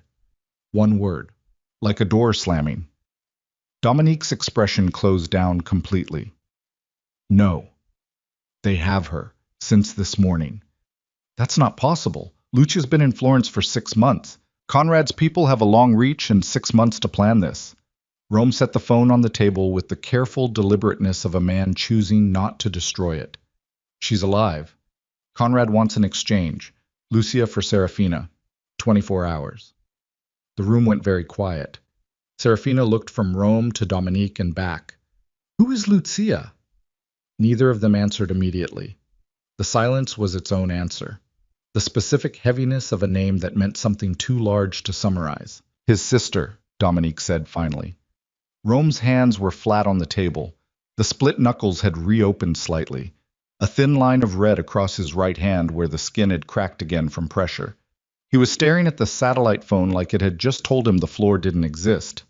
"Half-sister," he said. "She's 20 years old. She paints. She has nothing to do with any of this." "She does now," Serafina said. The words were quiet, and they landed like stones in still water. She watched the ripples move through the room. "This is Conrad. This is exactly what he does. He finds the thing you love most, and he puts his hands on it. He used me to get to you. Now he's using her to get me back." Rome looked at her. His eyes were dark and flat, and the control behind them was costing him more than she'd ever seen anything cost him. "If I give you back to him," he said. And the sentence wasn't a question, but it wasn't complete either. It trailed off into a silence that was worse than anything he might have said. "If you give me back to him," Serafina finished for him, "he gets everything I know, he silences it permanently, and Lucia lives. For a while. Until she becomes inconvenient." She paused. "And if you don't, she suffers for it. And you spend whatever time you have left knowing you chose me over her." The firelight moved across Rome's face. He looked older than he had that morning, much older, the way people look when the universe has suddenly shown them the full dimensions of the trap they're in. "There's a third option," Dominique said. "What third option?" Rome said, too quickly, too desperately, the desperation cracking through for just a second before he hammered it back down. "We find where they're holding Lucia before the 24 hours is up, and we take her back." Dominique's voice was steady and precise and absolutely without sentiment. "We go on a fence. We stop reacting." "With what? 5 people, 2 vehicles, and a satellite phone?" "With whatever it takes." Dominique looked at Serafina. "And with whatever's on those legal pads." Serafina pulled the pages back toward herself. The trafficking documentation, the names, the judges, the senators, the financiers, the entire architecture of Conrad Vale's corruption, assembled over 6 years by the stepdaughter he'd beaten and used and traded. She'd spent 6 years thinking of this information as a shield, a way to keep herself alive. Leverage she could hold but never use because using it meant Conrad would know where she was and what she had. But she wasn't behind Conrad's walls anymore. She wasn't that 17-year-old girl being handed documents to file while her stepfather watched to make sure she was memorizing the shape of her own cage. She was in a house in the Catskills with a gun in her bag and a man who'd burned down his own empire to keep her safe, and a 20-year-old girl who painted pictures in Florence being held somewhere by the kind of men she'd spent her whole life surviving. The shield was useless. Conrad had already shown he was willing to escalate past any defensive posture they could hold. Every hour they spent hiding was an hour Lucia spent in the hands of people Conrad paid not to have a conscience. The only way out was through. Serafina organized the legal pads one more time. All three groups. Every account number, every name, every date, every transaction she'd ever memorized. She arranged them in order of impact. What would hit hardest first? What would create enough chaos in Conrad's network that his people would be too busy protecting themselves to protect him? Then she looked up at Rome. I need that contact's number. Reese. Right now. We're not ready. We're never going to be ready. Conrad has your sister, and he has a 24-hour clock running, and the only way to change the terms of this exchange is to make him too desperate and too exposed to hold any kind of leverage at all. She pressed her hand flat against the pages on the table. We don't run. We don't hide. We take the documents to Reese, we go public with everything, and we burn Conrad's operation to the ground before he can use Lucia against you. If we tip our hand before we have Lucia safe, if we wait for a perfect moment, we'll wait until she's dead. Serafina's voice was steady in a way that surprised her. Not the steadiness of someone who wasn't afraid. The steadiness of someone who'd made a decision on the other side of fear and found ground there. I know what Conrad does to people he's using as leverage. I spent 9 years being one of them. She paused. He needs Lucia alive to control you. The second he has me back, he doesn't need her anymore. Rome looked at her for a long time. The firelight. The silence. The legal pads on the table between them like a loaded weapon waiting for someone to pick it up. His hand moved across the table. Not toward her. Toward the satellite phone. He picked it up and pulled up a contact. No name, just a string of numbers. And held it out to her. You make the call, he said. It has to be you. Reese won't talk to me. Not about this. Not about Conrad. His eyes met hers. But he'll talk to you. You're the witness. You're the evidence. You're the only person in this equation he can't afford to ignore. Serafina looked at the phone. Looked at the number. Thought about the girl in Florence, 20 years old, painting pictures, having nothing to do with any of this until she did. Thought about the necklace on the white pillowcase. About the belt. About Conrad's voice saying this is your fault in her own young mind bent into agreeing with him. She took the phone. One more thing, Rome said quietly. He reached into his jacket and set something on the table beside the legal pads. Small, rectangular, a thumb drive. My financial records, everything, every account, every transaction, every contract with every organization I've ever worked with. His voice was level, and it cost him something she couldn't name. Including the ones that put me in a federal cell for 30 years, if the wrong person sees them. She looked at the drive, then at him. Why? Because you were right, from the beginning. He kept his eyes on hers. You can't trust someone who only gives you half the truth, so there it is. All of it. Take it to Reese with the rest. A pause. Whatever he decides to do with it. The fire cracked. Wind moved through the old timber walls. Outside, the Catskill Mountains sat in their ancient, indifferent darkness, and somewhere 60 miles south in the direction of the city, a 20-year-old girl who painted pictures in Florence was being held in a room by men who didn't know her name and didn't need to.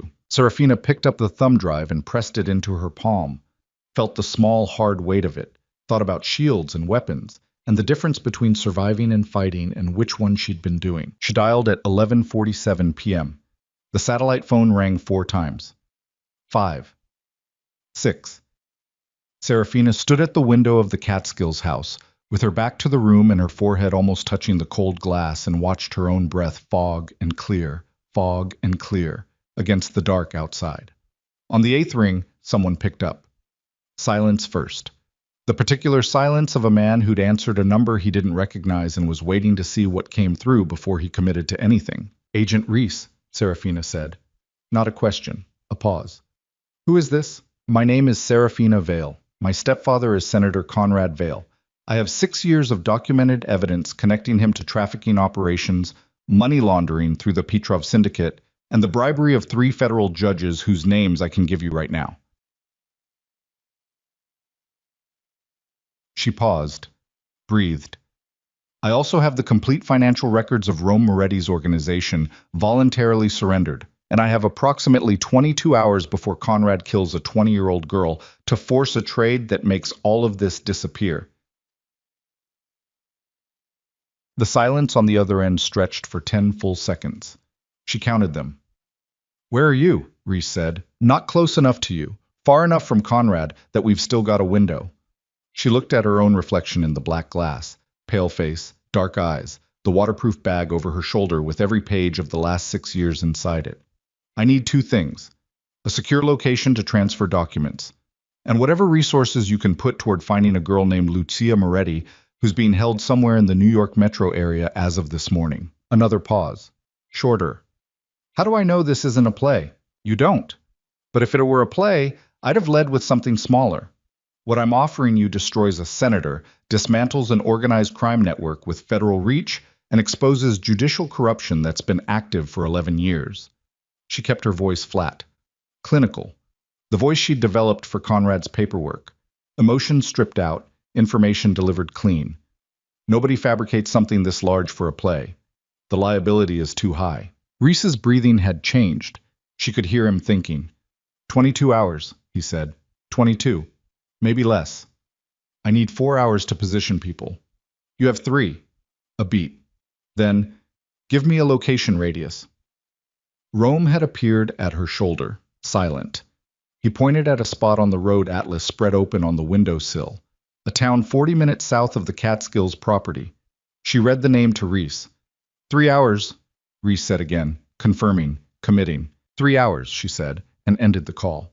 She turned to face the room. Rome, Dominique, Carver, Reyes, now fully awake and standing by the fireplace with his hand on his weapon, like he'd been standing watch all along and just hadn't told anyone. He's moving, she said. Rome nodded. His eyes were doing that calculation thing, variables cycling, scenarios running, but underneath it, visible only because she'd spent 2 weeks learning the geography of his face, was something that looked like relief. The specific relief of a man who'd been carrying something alone for a very long time and had just been handed permission to put it down. We move in 90 minutes, Dominique said. Gives us time to prep and still reach the meeting point ahead of Reese's people. And Lucia, Rome said, Reese is running the search. He has resources we don't. Dominique's voice was steady, but her eyes flicked to Rome with the particular intensity of a woman who'd watched this man function for 7 years and knew exactly where his structural weaknesses were. Rome, you can't go after her yourself. Not tonight. Not before the documents are transferred. She's my... I know who she is. Dominique stepped closer. Not threatening, anchoring, the way you grab someone's arm on a moving train. If you go dark tonight and Conrad's people find you before Reese has those files, everything we have dies with you. Lucia dies anyway. Serafina dies. Everyone on those pages dies quietly, and Conrad goes on television next Tuesday and gives a speech about infrastructure spending. She paused. You hold together until the files are in Reese's hands. Then you go find your sister, in that order. Rome's jaw was a granite shelf. He looked at the floor, at his hands, at the fire. In that order, Dominique said again, quieter this time. Not a command, a plea, wrapped in the calm exterior of a woman who didn't do please. Rome looked up, met Serafina's eyes across the room. She didn't say anything. She didn't have to. She'd lived 9 years under a man who weaponized the people you loved, who understood intuitively that the fastest way to control someone was to put your hands on the thing they couldn't afford to lose. She knew exactly what Rome was feeling because she'd felt the version of it that came from being the person held. The helplessness, the fury, the way your body wanted to move in 6 directions simultaneously and your mind kept screaming that none of them were right. She crossed the room, stopped 2 feet from him, reached into the waterproof bag and pulled out the thumb drive and held it between them. After, she said. We do this first, then we go get her. Together. He looked at the drive in her hand, looked at her face. The firelight caught the old scars on her wrists and the newer bandaging on her palm and all the weeks of damage and survival written on her like a ledger. He took the drive. 90 minutes, he said. They moved out at 1:24 a.m. The drive south was different from every other drive she'd been part of since the wedding. No manic urgency, no fleeing, no darkness used as cover for panic. Deliberate. Planned. Dominique drove at exactly the speed limit on roads that were empty and straight and lit by pale winter moonlight that made the frozen landscape look like it had been sketched in silver. Rome was in the passenger seat. He hadn't spoken since they left the Catskills property. The satellite phone was in his lap, and every 20 minutes he checked a number he was clearly monitoring. Lucia's location, Serafina assumed, or the absence of one, the silence of a number that wasn't sending anything. Serafina sat in the back with the waterproof bag across her knees and the Glock in her right hand, not pointed at anything, just held. The weight of it was grounding. She'd noticed that about guns since Rome had given her one. The physical reality of a weapon in your hand had a clarifying effect on the mind.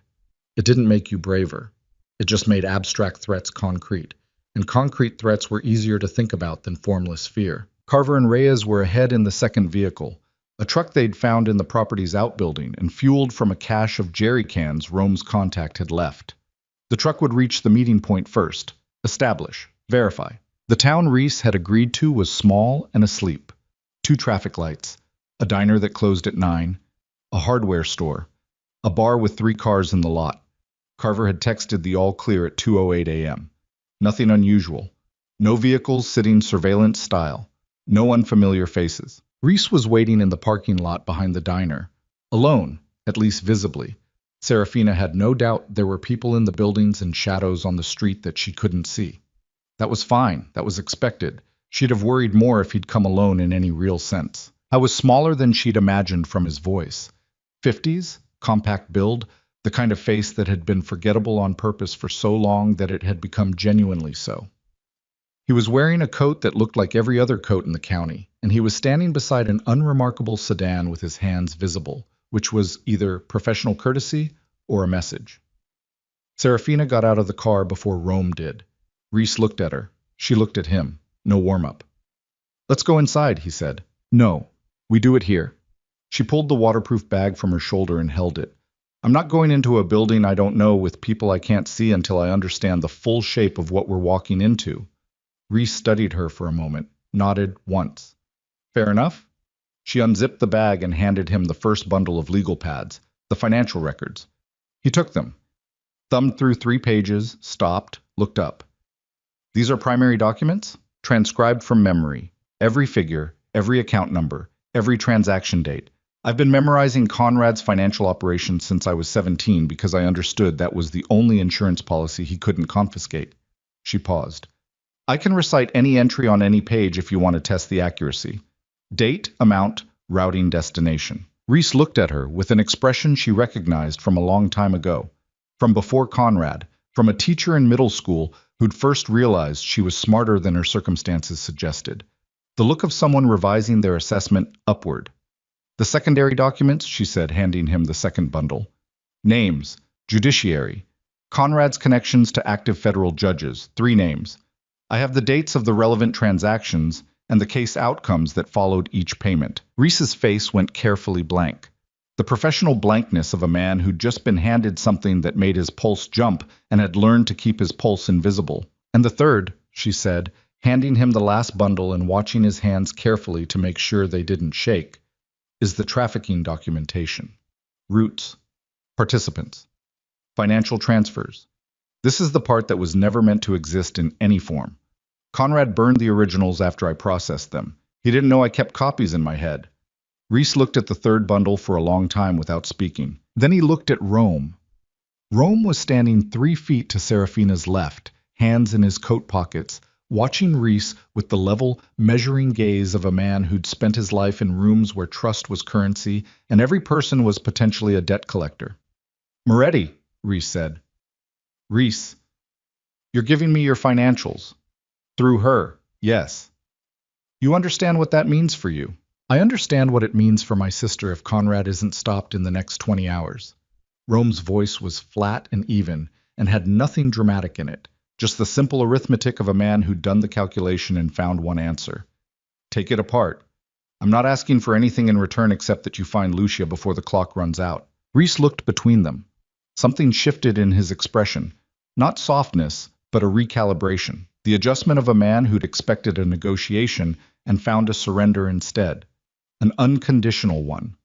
"I have 3 people running the search as of 90 minutes ago," he said. "Credit card traces, cell tower data, property records tied to known Petrov affiliates in the metro area. We'll have something before morning. You'll have something now, Rome said, and his phone buzzed simultaneously as if the universe had timed it. He looked at the screen. His face changed, the flash of something raw that he locked down in less than a second, but that Serafina caught because she was watching for exactly that. Location ping, Lower Manhattan, a warehouse on the west side, registered to a shipping company that dissolved 8 months ago. Reese looked at his own phone. My people just flagged the same address. He looked up. It's a trap. Of course it's a trap, Rome said. You can't. I'm not asking permission. Moretti. Reese's voice was sharp now. If you go in there with muscle and it turns ugly, Conrad's lawyers will have the evidentiary chain contaminated before I can even file. Everything she just handed me becomes inadmissible. Everything. The silence was thick and pressurized. Serafina looked at Rome. He was looking at the address on his phone with the expression of a man who'd already made his decision and was just waiting for the conversation to finish. Then send your people in first, she said to Reese. Official entry. Documented. Warrant backed. If you can get one in time. Exigent circumstances if you can't. You go in clean and you get Lucia out clean. She paused. And then we walk into that gala. Both men looked at her. She reached back into the bag and pulled out a single folded document, something she hadn't shown either of them yet. A printed invitation, retrieved from her own email on a borrowed device 3 days ago. Heavy cream paper, gold embossed lettering, Conrad Vale's campaign fundraising gala. The Manhattan Grand Ballroom. Tomorrow night. He'll be there, she said, in front of 200 cameras and 400 guests. And I'm going to walk through the front door. She looked at Reese. And you're going to make sure that when I do, what I say next reaches every feet in that room without being cut. Reese stared at the invitation, stared at her. You want to go public, in the middle of a live campaign event. I want to be somewhere he can't touch me without destroying himself in the process. Somewhere with enough cameras and witnesses that if he tries to silence me, it becomes the story instead of a footnote. She met Reese's eyes. You get me a live feed, I'll do the rest. This isn't how we do things. With respect, Agent Reese, the way you do things has been letting Conrad Vale hurt people for 11 years. Her voice didn't rise, didn't need to. So we're going to do things my way. Nobody spoke. Then Reese folded the gala invitation twice and put it in his coat pocket. I need until morning to coordinate the warehouse, the warrant, the feed access. He paused. And I need your word, both of you, that nobody goes near that warehouse before my people do. Whatever they find, however long it takes, you hold. Rome looked at Serafina. She looked back. We hold, she said. It was the longest night of her life, and she'd had a lot of competition for that title. They returned to a motel 30 minutes from the meeting point. Not the Catskills, not anywhere with an operational history. A roadside place off a state highway with a hand-painted vacancy sign, and a night clerk who took cash without asking questions. Dominique took one room, Carver and Reyes split the second, and Rome and Serafina ended up in the third, not by design, but by the simple mathematics of available rooms and unavailable choices. She didn't comment on it, neither did he. They'd stopped navigating that kind of territory by the third day in Montana and replaced it with something more functional and harder to name. Rome sat on the floor with his back against the bed and the satellite phone in his hand, watching the screen. She sat in the chair by the window and watched the parking lot because old habits, and because her body had forgotten how to be in a room without monitoring the exits. At 4:17 a.m. His phone buzzed. He looked at it. His whole body changed, the held breath releasing, the rigid shoulders dropping 2 centimeters, the jaw unlocking for the first time in hours. They have her, he said. Serafina exhaled. She's okay? Scared, not hurt. He paused, swallowed. Not hurt. The relief in those 2 words was immense and private, and she looked away from it to give him a second with it that wasn't being observed. She heard him drag in a slow breath and let it out. Heard the small, controlled sound of a man putting himself back together after having come very close to falling apart. Good, she said. To the window, to the parking lot, to the pale pre-dawn gray that was just beginning to suggest itself above the eastern tree line. Serafina. She turned. I was looking at her from the floor, tired and wrecked and sitting in the particular way of a man whose body had finally admitted it, had limits, and his eyes were carrying everything the last 2 weeks had deposited in them. Every mile, every betrayal, every recalculation, every locked door and unlocked one. "You didn't have to do this," he said. "The files, Reese, the gala." A pause. "You had enough to protect yourself. You could have made a separate deal without putting yourself in front of Conrad in a ballroom." "I know." "Then why?" She thought about the honest answer versus the safe one, decided she was too tired for the safe one, because surviving stopped being enough somewhere in the last 2 weeks. She said, "I've been surviving since I was 14. I know how to survive. I'm extremely good at it." She looked at her hands, the bandaged one, the scarred one. "But surviving is just being alive. It's not the same as living. And somewhere between Montana and here, I started thinking about what living might actually look like." She paused. "Conrad's been hurting people for 11 years. Not just me. People who don't have what I have, who don't know what I know, who don't have any leverage at all. And I have been sitting on the only thing that can stop it, because I was afraid." She looked up. "I'm still afraid. But afraid isn't the same as stopped." Rome was quiet for a long time. "When this is over," he said, "don't." "I'm not making a promise. I know what you're doing." She kept her voice steady. "And I'm not ready for whatever that sentence was going to be. So just hold it until after." He nodded. "Let it go." The unfinished sentence hung in the room like something that would still be there when they came back to it. She didn't sleep. He eventually did. Slumped sideways against the side of the bed, phone still in his hand, falling under in the way people do when their body simply stops asking permission. She watched the parking lot turn gray and then pale gold as morning arrived without ceremony, and thought about the gala invitation in Reese's pocket and the black velvet dress she had absolutely no way of obtaining by tonight. Then she thought about the fact that she'd walked down a cathedral aisle in a $60,000 dress to be sold to a Mafia boss and barely flinched, and decided that the dress was the least of her problems. At 8:30 a.m., Dominique knocked. "Reese has the warrant. Warehouse is secure. Lucia's in transport to a federal holding facility for medical eval." She paused. "And he says the gala access is confirmed. Press feed runs live from 7 p.m. "The senator?" Serafina asked.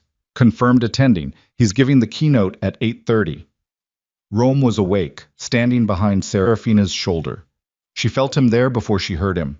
That particular gravity of his presence that she'd stopped fighting somewhere around the second week. "Then we have 11 hours, he said. "We have a dress problem," Serafina said. Dominique looked at her, looked at Rome, back at Serafina. "I'll handle it." She turned away, paused. "And Serafina." She didn't turn back around. "What you said to Reese last night about the way things should be done." A beat. "I've been waiting 7 years for someone in that room to say it." She left. The door clicked closed. Rome looked at Serafina sideways. "I have a dress problem," she said again, like it was the most important logistical issue of the day. "You just handed a federal agent enough material to dismantle 2 criminal organizations and a sitting senator's career," Rome said. "I think we can source a dress." For the first time in as long as she could remember, Serafina almost smiled. Almost. By 6 p.m., they were in Manhattan. Dominique had produced, through means Serafina chose not to investigate, a black velvet gown that fit like it had been made for her. Not a coincidence, maybe. Dominique had spent 7 years being thorough. The city was freezing and loud and overwhelming after weeks of mountain silence. Serafina sat in the back of a car moving through midtown traffic and let the noise of it press against her, and tried to breathe through the enormity of what was 45 minutes away. Rome was beside her, also in black, also quiet. Carver was driving. Reyes wasn't with them. He was with Reese's people, part of a separate movement, a different vector of the same operation converging on the same point. "There'll be security," Rome said. "Conrad's private people, plus venue security, plus whatever federal presence Reese has managed to integrate without tipping Conrad's inside contacts. The senator will be backstage from 7:30, on stage at 8:30. You have maybe 90 seconds of uncontested time at the podium before anyone physically stops you. 90 seconds is enough. The evidence? Reese has the documents. What I'm doing tonight is different." She looked at him. "I'm not just presenting evidence. I'm standing in front of the cameras that Conrad has spent 11 years using to make himself look like a good man, and I'm telling the truth. Not filed evidence, not documents, not legal language."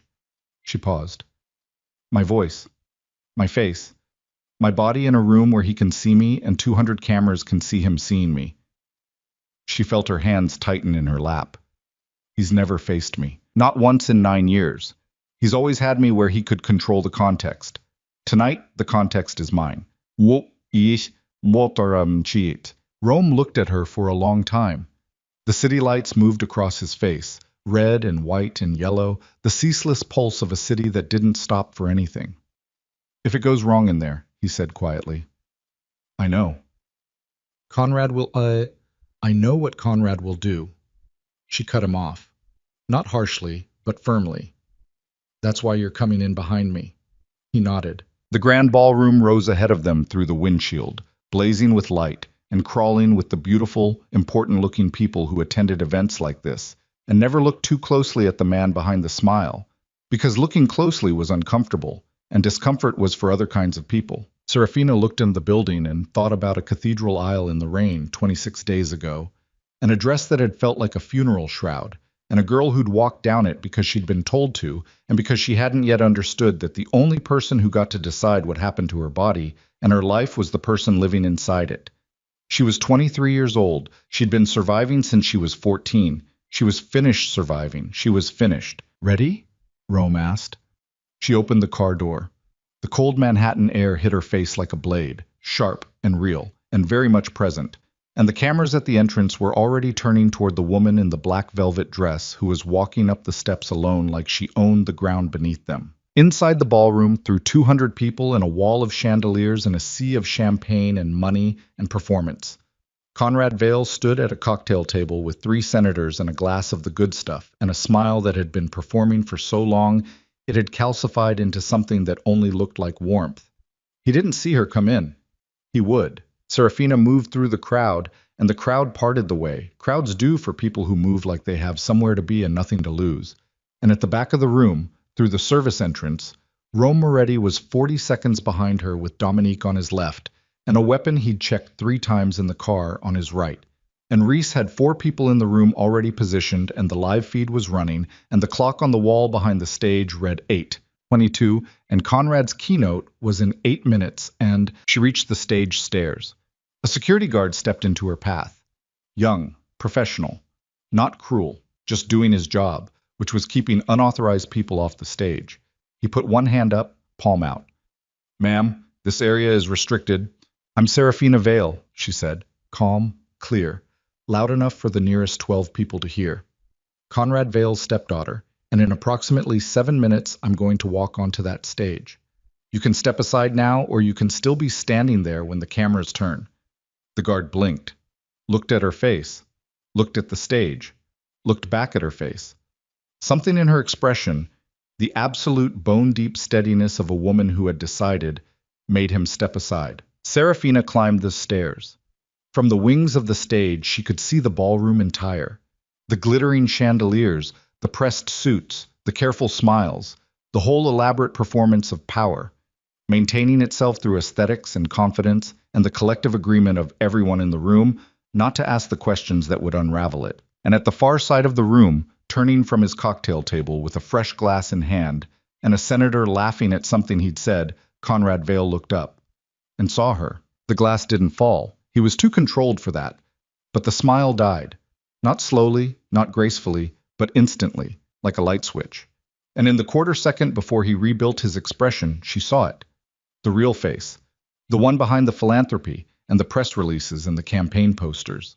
The one she'd been living with for 9 years in the locked rooms and the carefully worded chart entries and the bruises that nobody looked at directly. He saw her see it. His jaw tightened. His hand moved slightly, reaching for a phone, she guessed, or signaling someone.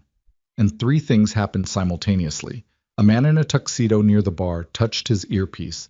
Reese's people in the corners of the room shifted their weight, and Rome Moretti came through the service entrance with the particular bearing of a man who'd decided that tonight the rules belonged to whoever was willing to enforce them. Conrad's face did something she'd never seen it do. It registered fear.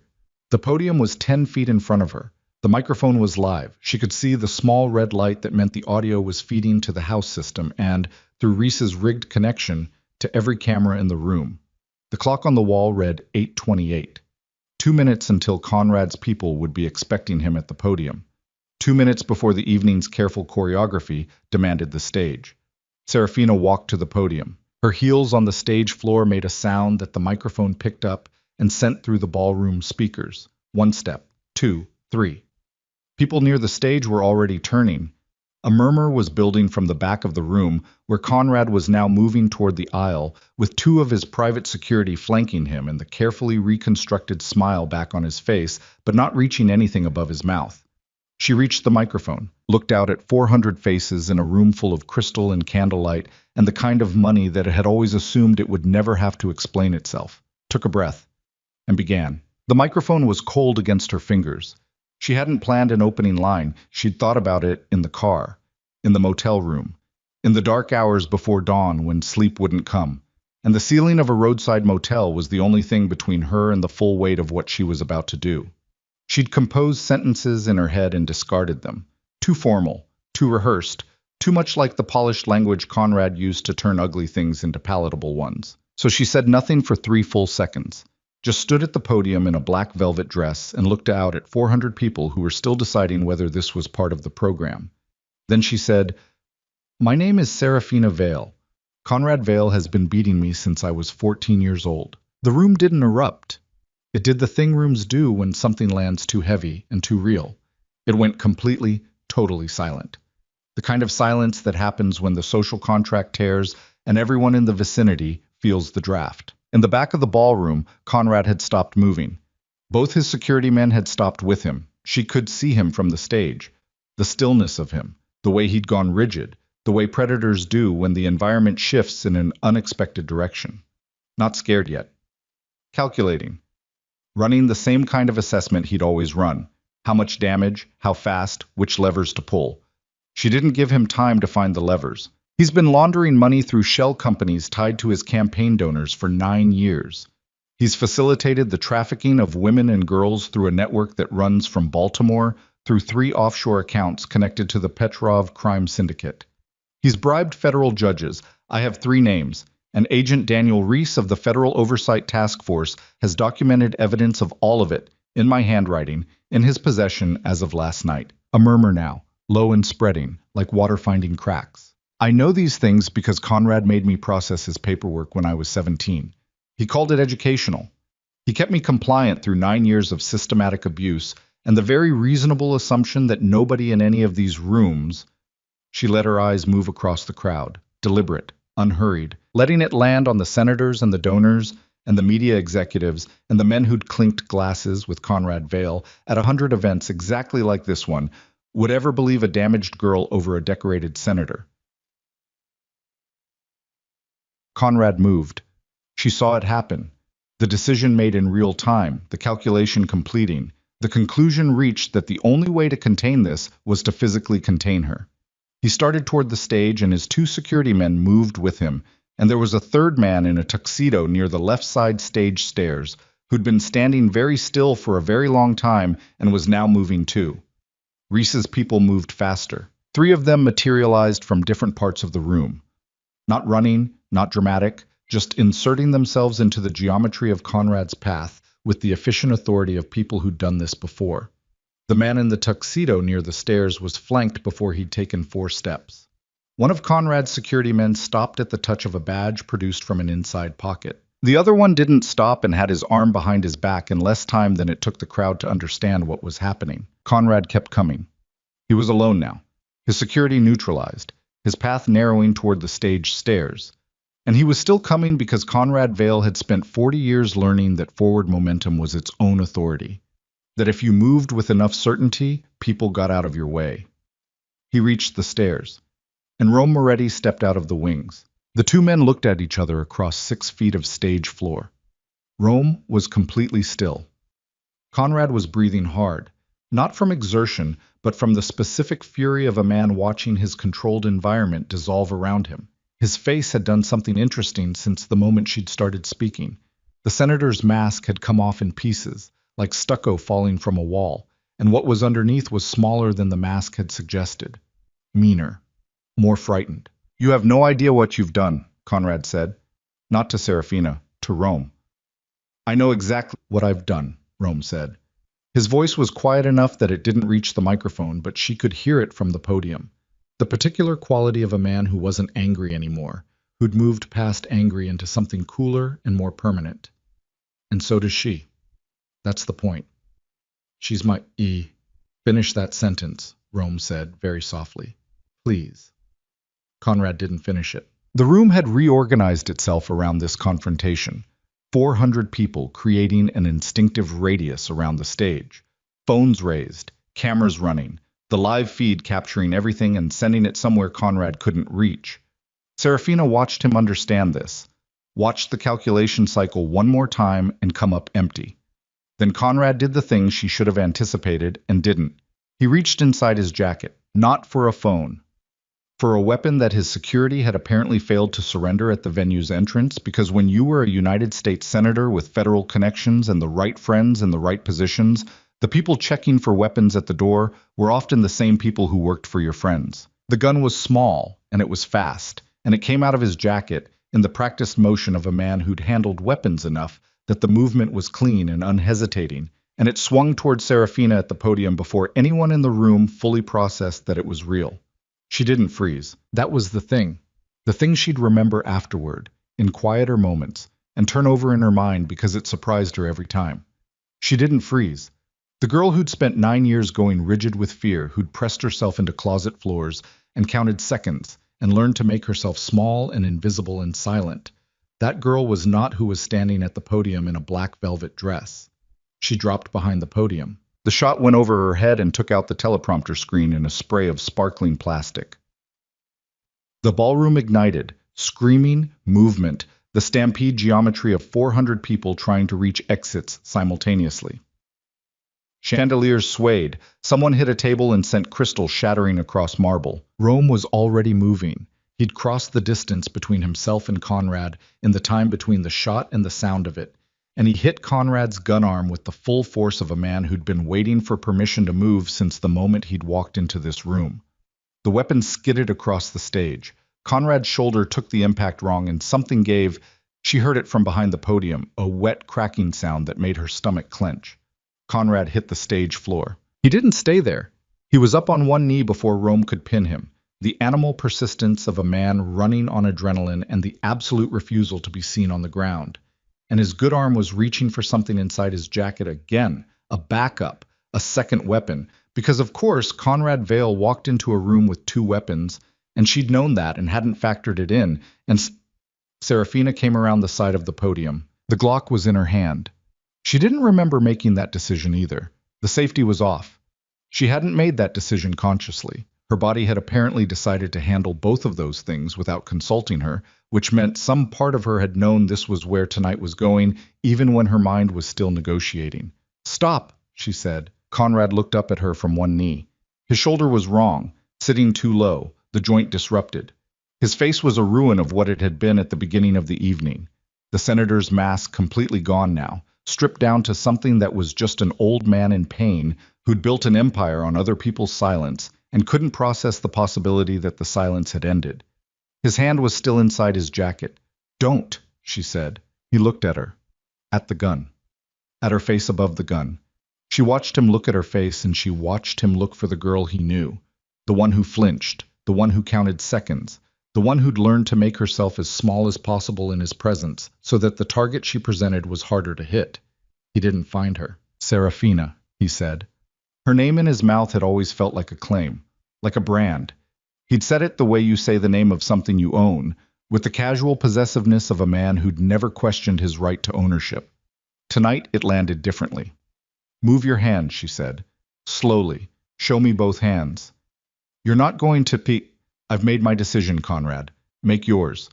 His hand came out of the jacket empty. The second weapon clattered to the stage from his fingers. He'd been holding it inside the jacket the whole time, safety on, not willing to reach for it with Rome standing over him.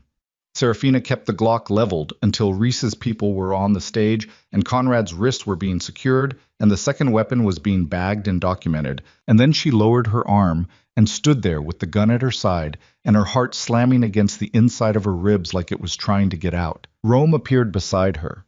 Not touching, never without permission, just present. solid, the particular gravity of him. Okay? He said. She took a long breath in through her nose, out through her mouth. No. No? I told you I'd stop saying I was fine when I wasn't fine. She looked at her own hand. The gun. The bandaging on her palm beneath the grip.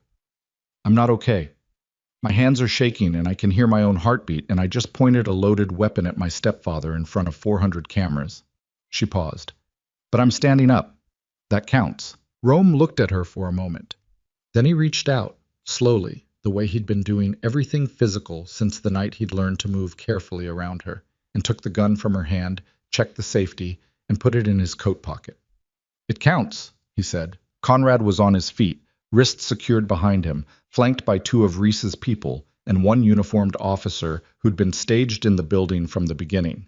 The shoulder would need surgery. I was holding his expression together with what was clearly the last reserves of a man who'd practiced composure so long he couldn't stop performing it even now, even with the handcuffs and the cameras and the entire architecture of his life collapsing in a ballroom in front of the people who'd built it with him. He looked at Serafina one last time as they walked him past her toward the side exit.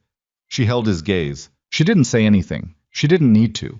The legal pads were in Reese's possession. The trafficking documentation, the financial records, the 3 judicial names. All of it already filed, already in the chain of evidence, already moving through a process that Conrad's connections couldn't touch because the connections themselves were named in the files. He'd spent 11 years building a cage out of other people's complicity, and tonight she'd put the key on the table and walked away. He looked away first. They led him through the side exit. The door closed behind him, and the sound of the cameras and the chaos of the ballroom continued. But the center of it, the gravitational core around which all of tonight's energy had been organized, was gone, and what was left was the specific, particular silence that follows an ending. Not peace, not resolution. The silence of something that was over. Reese appeared at Serafina's elbow. You're going to need to give a formal statement. Tonight if possible, tomorrow morning at the latest. He paused. And there will be a lot of questions about the methodology of how this information was obtained, how it was preserved, the chain of... I know. She turned to look at him. And I'll answer all of it, every question, as many times as it takes. A pause. But not tonight. Reese studied her face. Whatever he found there made him nod once. Tomorrow, 9 a.m. I'll send an address. He moved away into the dispersing crowd, already on his phone, already managing the next 8 variables of an operation that was going to be the biggest thing on every news feed by morning. Dominique materialized from somewhere to Serafina's left. Her expression was the same as it always was. Measured, professional, the face of a woman who'd processed extraordinary things and declined to perform a reaction, but her eyes had something in them that hadn't been there before. Lucia is medically cleared, she said. She's asking for Rome. Rome closed his eyes for exactly 1 second, then opened them. Where is she? Federal facility in Midtown. Reese's people have her. Dominique paused. She's okay, Rome. Scared, but okay. He nodded. The motion was small and tight, and contained a great deal that he wasn't going to say in a ballroom. They left through a service exit. Rome, Serafina, Dominique, because the front entrance was a forest of cameras and shouted questions, and the beginning of a news cycle that would run for weeks, and none of them had anything left for that tonight. The city outside was cold and loud and indifferent and completely unchanged by everything that had just happened inside the grand ballroom, which was exactly right. The city didn't care. The streets kept moving, cabs and buses, and the endless churn of a place that had seen everything and filed none of it under remarkable. Serafina stood on the sidewalk and breathed the cold air and felt the sweat cooling on her skin beneath the velvet dress and listened to the city do what the city did. Rome stood beside her. Come with me, he said, to see Lucia. You don't have to. It's not... I'm just asking. She looked at him sideways. Why? He thought about it honestly. Because she's going to ask who you are, and I don't know how to explain you yet, and I think I'd rather she meet you than hear me try. It was such a genuine, unguarded thing to say that Serafina almost lost her composure for the first time all evening. Okay, she said. The federal facility was a nondescript building in Midtown that looked like an insurance office and functioned as a temporary holding location for witnesses and protected persons. Lucia Moretti was in a room on the 4th floor, small, clean, institutional.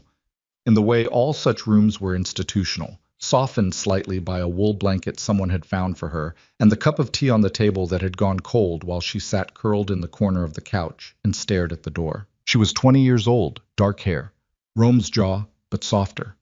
Eyes that had been crying recently and were done with it now.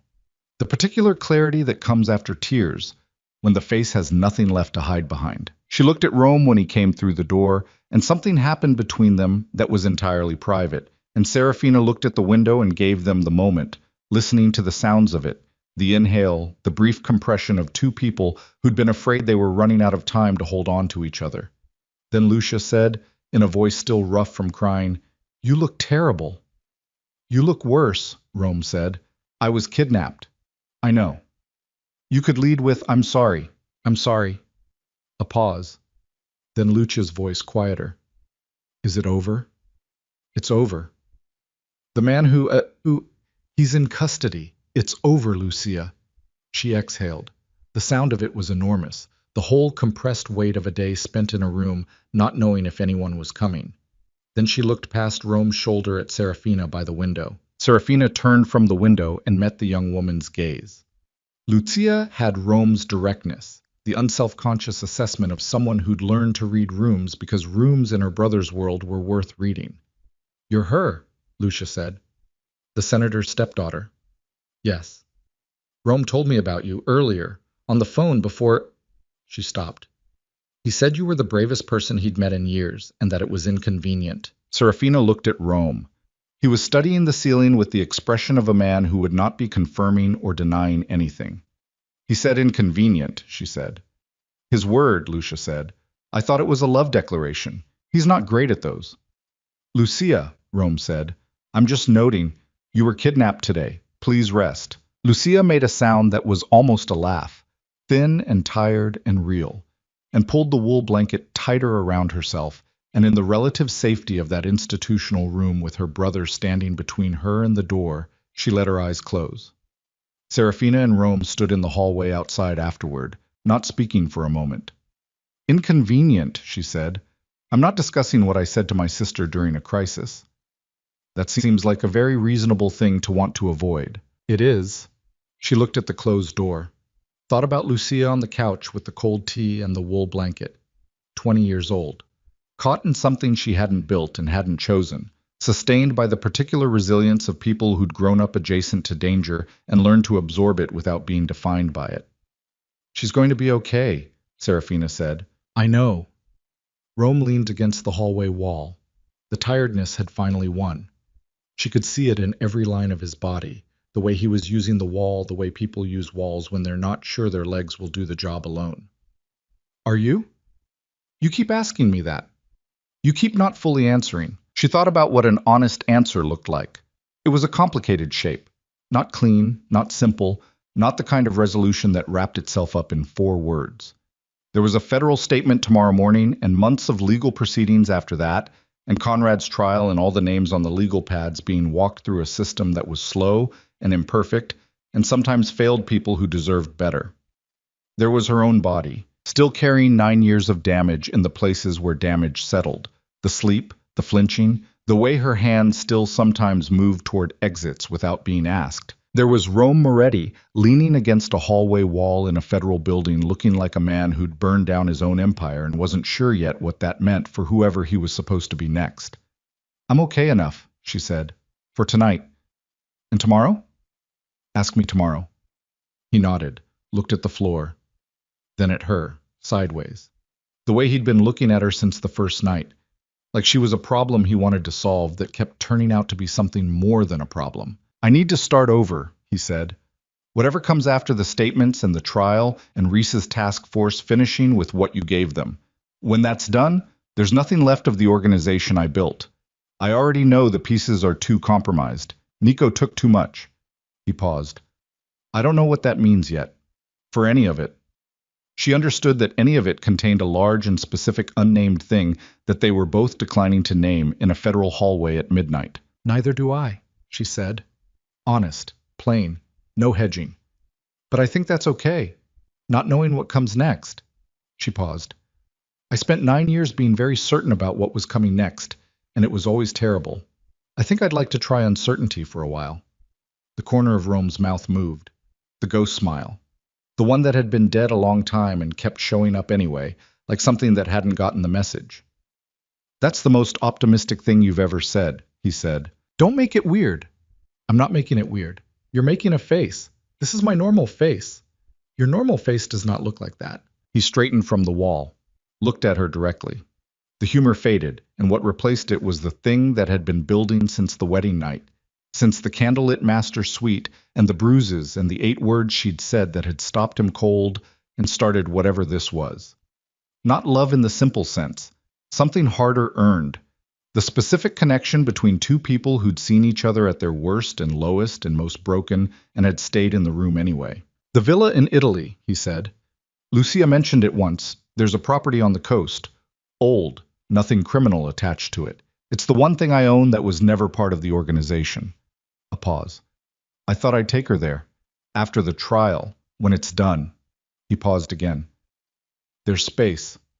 She looked at him for a long moment. The invitation was clear and quietly made and asked nothing immediately except that she hear it. How far from the city? She said finally. Far enough. From everything. From most things. She nodded slowly, didn't say yes, didn't say no. Held it the way you hold something you're not sure of the weight of yet, and want to carry carefully until you know. Ask me again, she said, after tomorrow, after the statement and whatever Reese needs and all the machinery of it. She met his eyes. When I've slept, when I know what my own name sounds like on a day that doesn't feel like a war. He nodded. No pressure, no performance. Just the simple acknowledgement of a man who'd learned, not early enough, but finally, that some things can't be rushed into arriving before they're ready. I'll get you a car, he said. Tonight, somewhere safe to sleep that has nothing to do with any of this. Dominique's hotel, she said. She already offered. Of course she did. She's better at most things than you. Objectively, yes. She started down the hallway. 4 steps. Then she stopped. Turned around. Rome. He looked at her.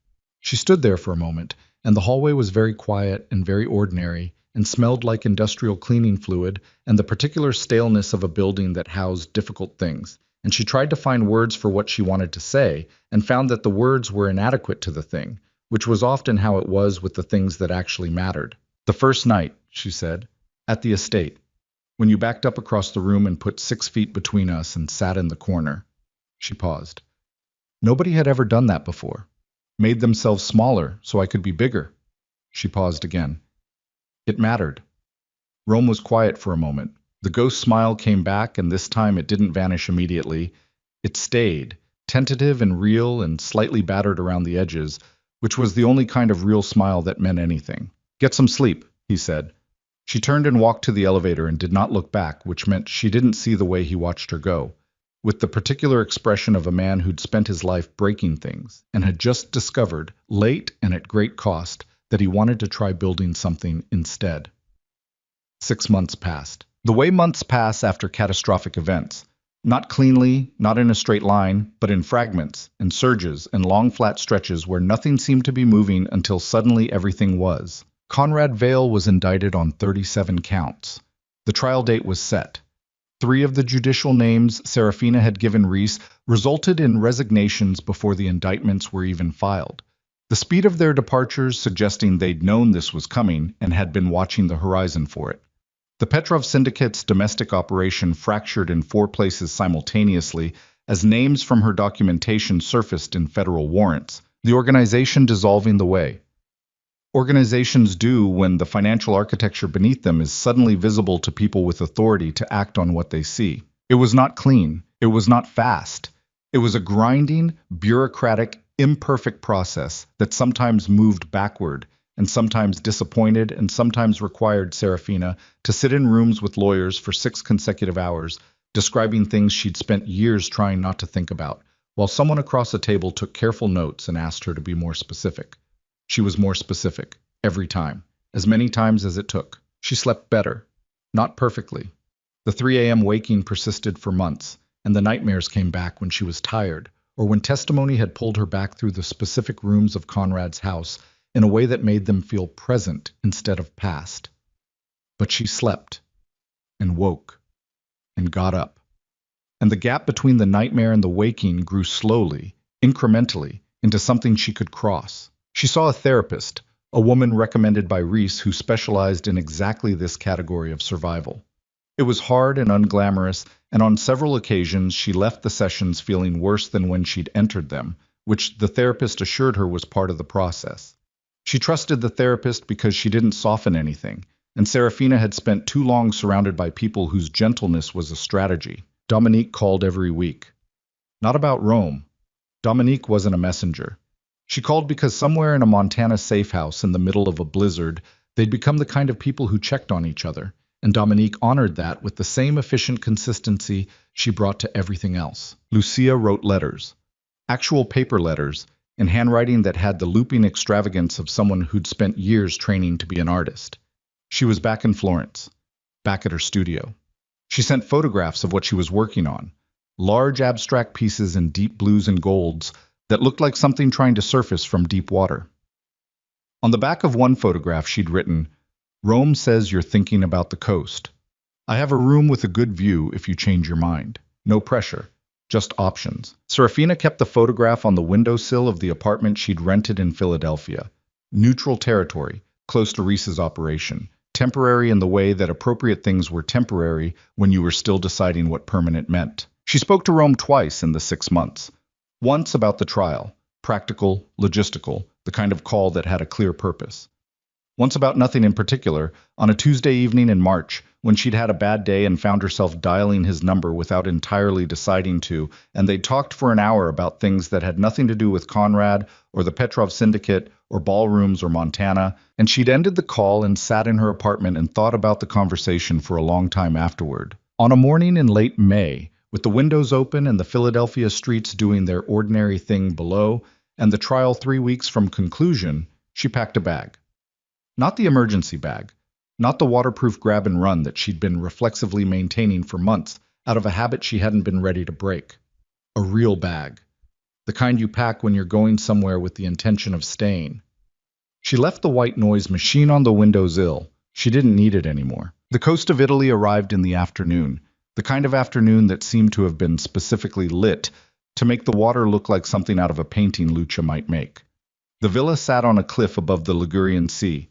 Old stone, terracotta roof, bougainvillea growing wild across the southern wall in impossible quantities of deep purple. The kind of place that had been absorbing time for 2 centuries and had decided somewhere along the way that it was going to be beautiful about it. Rome was on the terrace when she arrived. Not waiting, exactly. Not posed in the deliberate way of a man who'd been watching for a car. More like he'd happened to be on the terrace, and she'd happened to arrive, which was, she suspected, the version of events he'd constructed to avoid the admission that he'd been listening for tires on the gravel path. He looked better than the last time she'd seen him. Not different. Still the same scar tissue and permanent gravity and jaw that looked like it had been designed by someone who'd overcommitted to the concept of angles. But the marrow-deep exhaustion of a man carrying a collapsing empire had eased. He looked like a person instead of a general. She walked up to the terrace, set her bag down, looked at the water. "How far down?" she asked. 60 feet, maybe 70. "And the water's clear enough to see the bottom." He paused. "In summer." "It's almost summer." "Almost," he agreed. They stood there looking at the Ligurian Sea in the almost summer afternoon, and the water was very blue and very far below, and the bougainvillea moved in a wind that smelled like salt. And somewhere inside the villa, Lucia was playing music that drifted out through an open window, something instrumental and unhurried. Serafina looked at her wrists. The scarring had changed, months of healing, the silver lines fading into something quieter, less insistent. They were still there. They would always be there. She'd stopped being surprised by that and started being something else about it, something she didn't have a clean word for yet. Not peace, not pride. Something between them. "The trial closes in 3 weeks," she said. "I know. After that, I don't have anywhere I need to be." "Okay? That's an unusual feeling, I imagine. I haven't decided what I'm doing with it yet." She paused, the not needing to be anywhere. "That's fine," he said. "Take your time." She looked at him. He was still watching the water, giving her the same thing he'd given her from the beginning, which was space.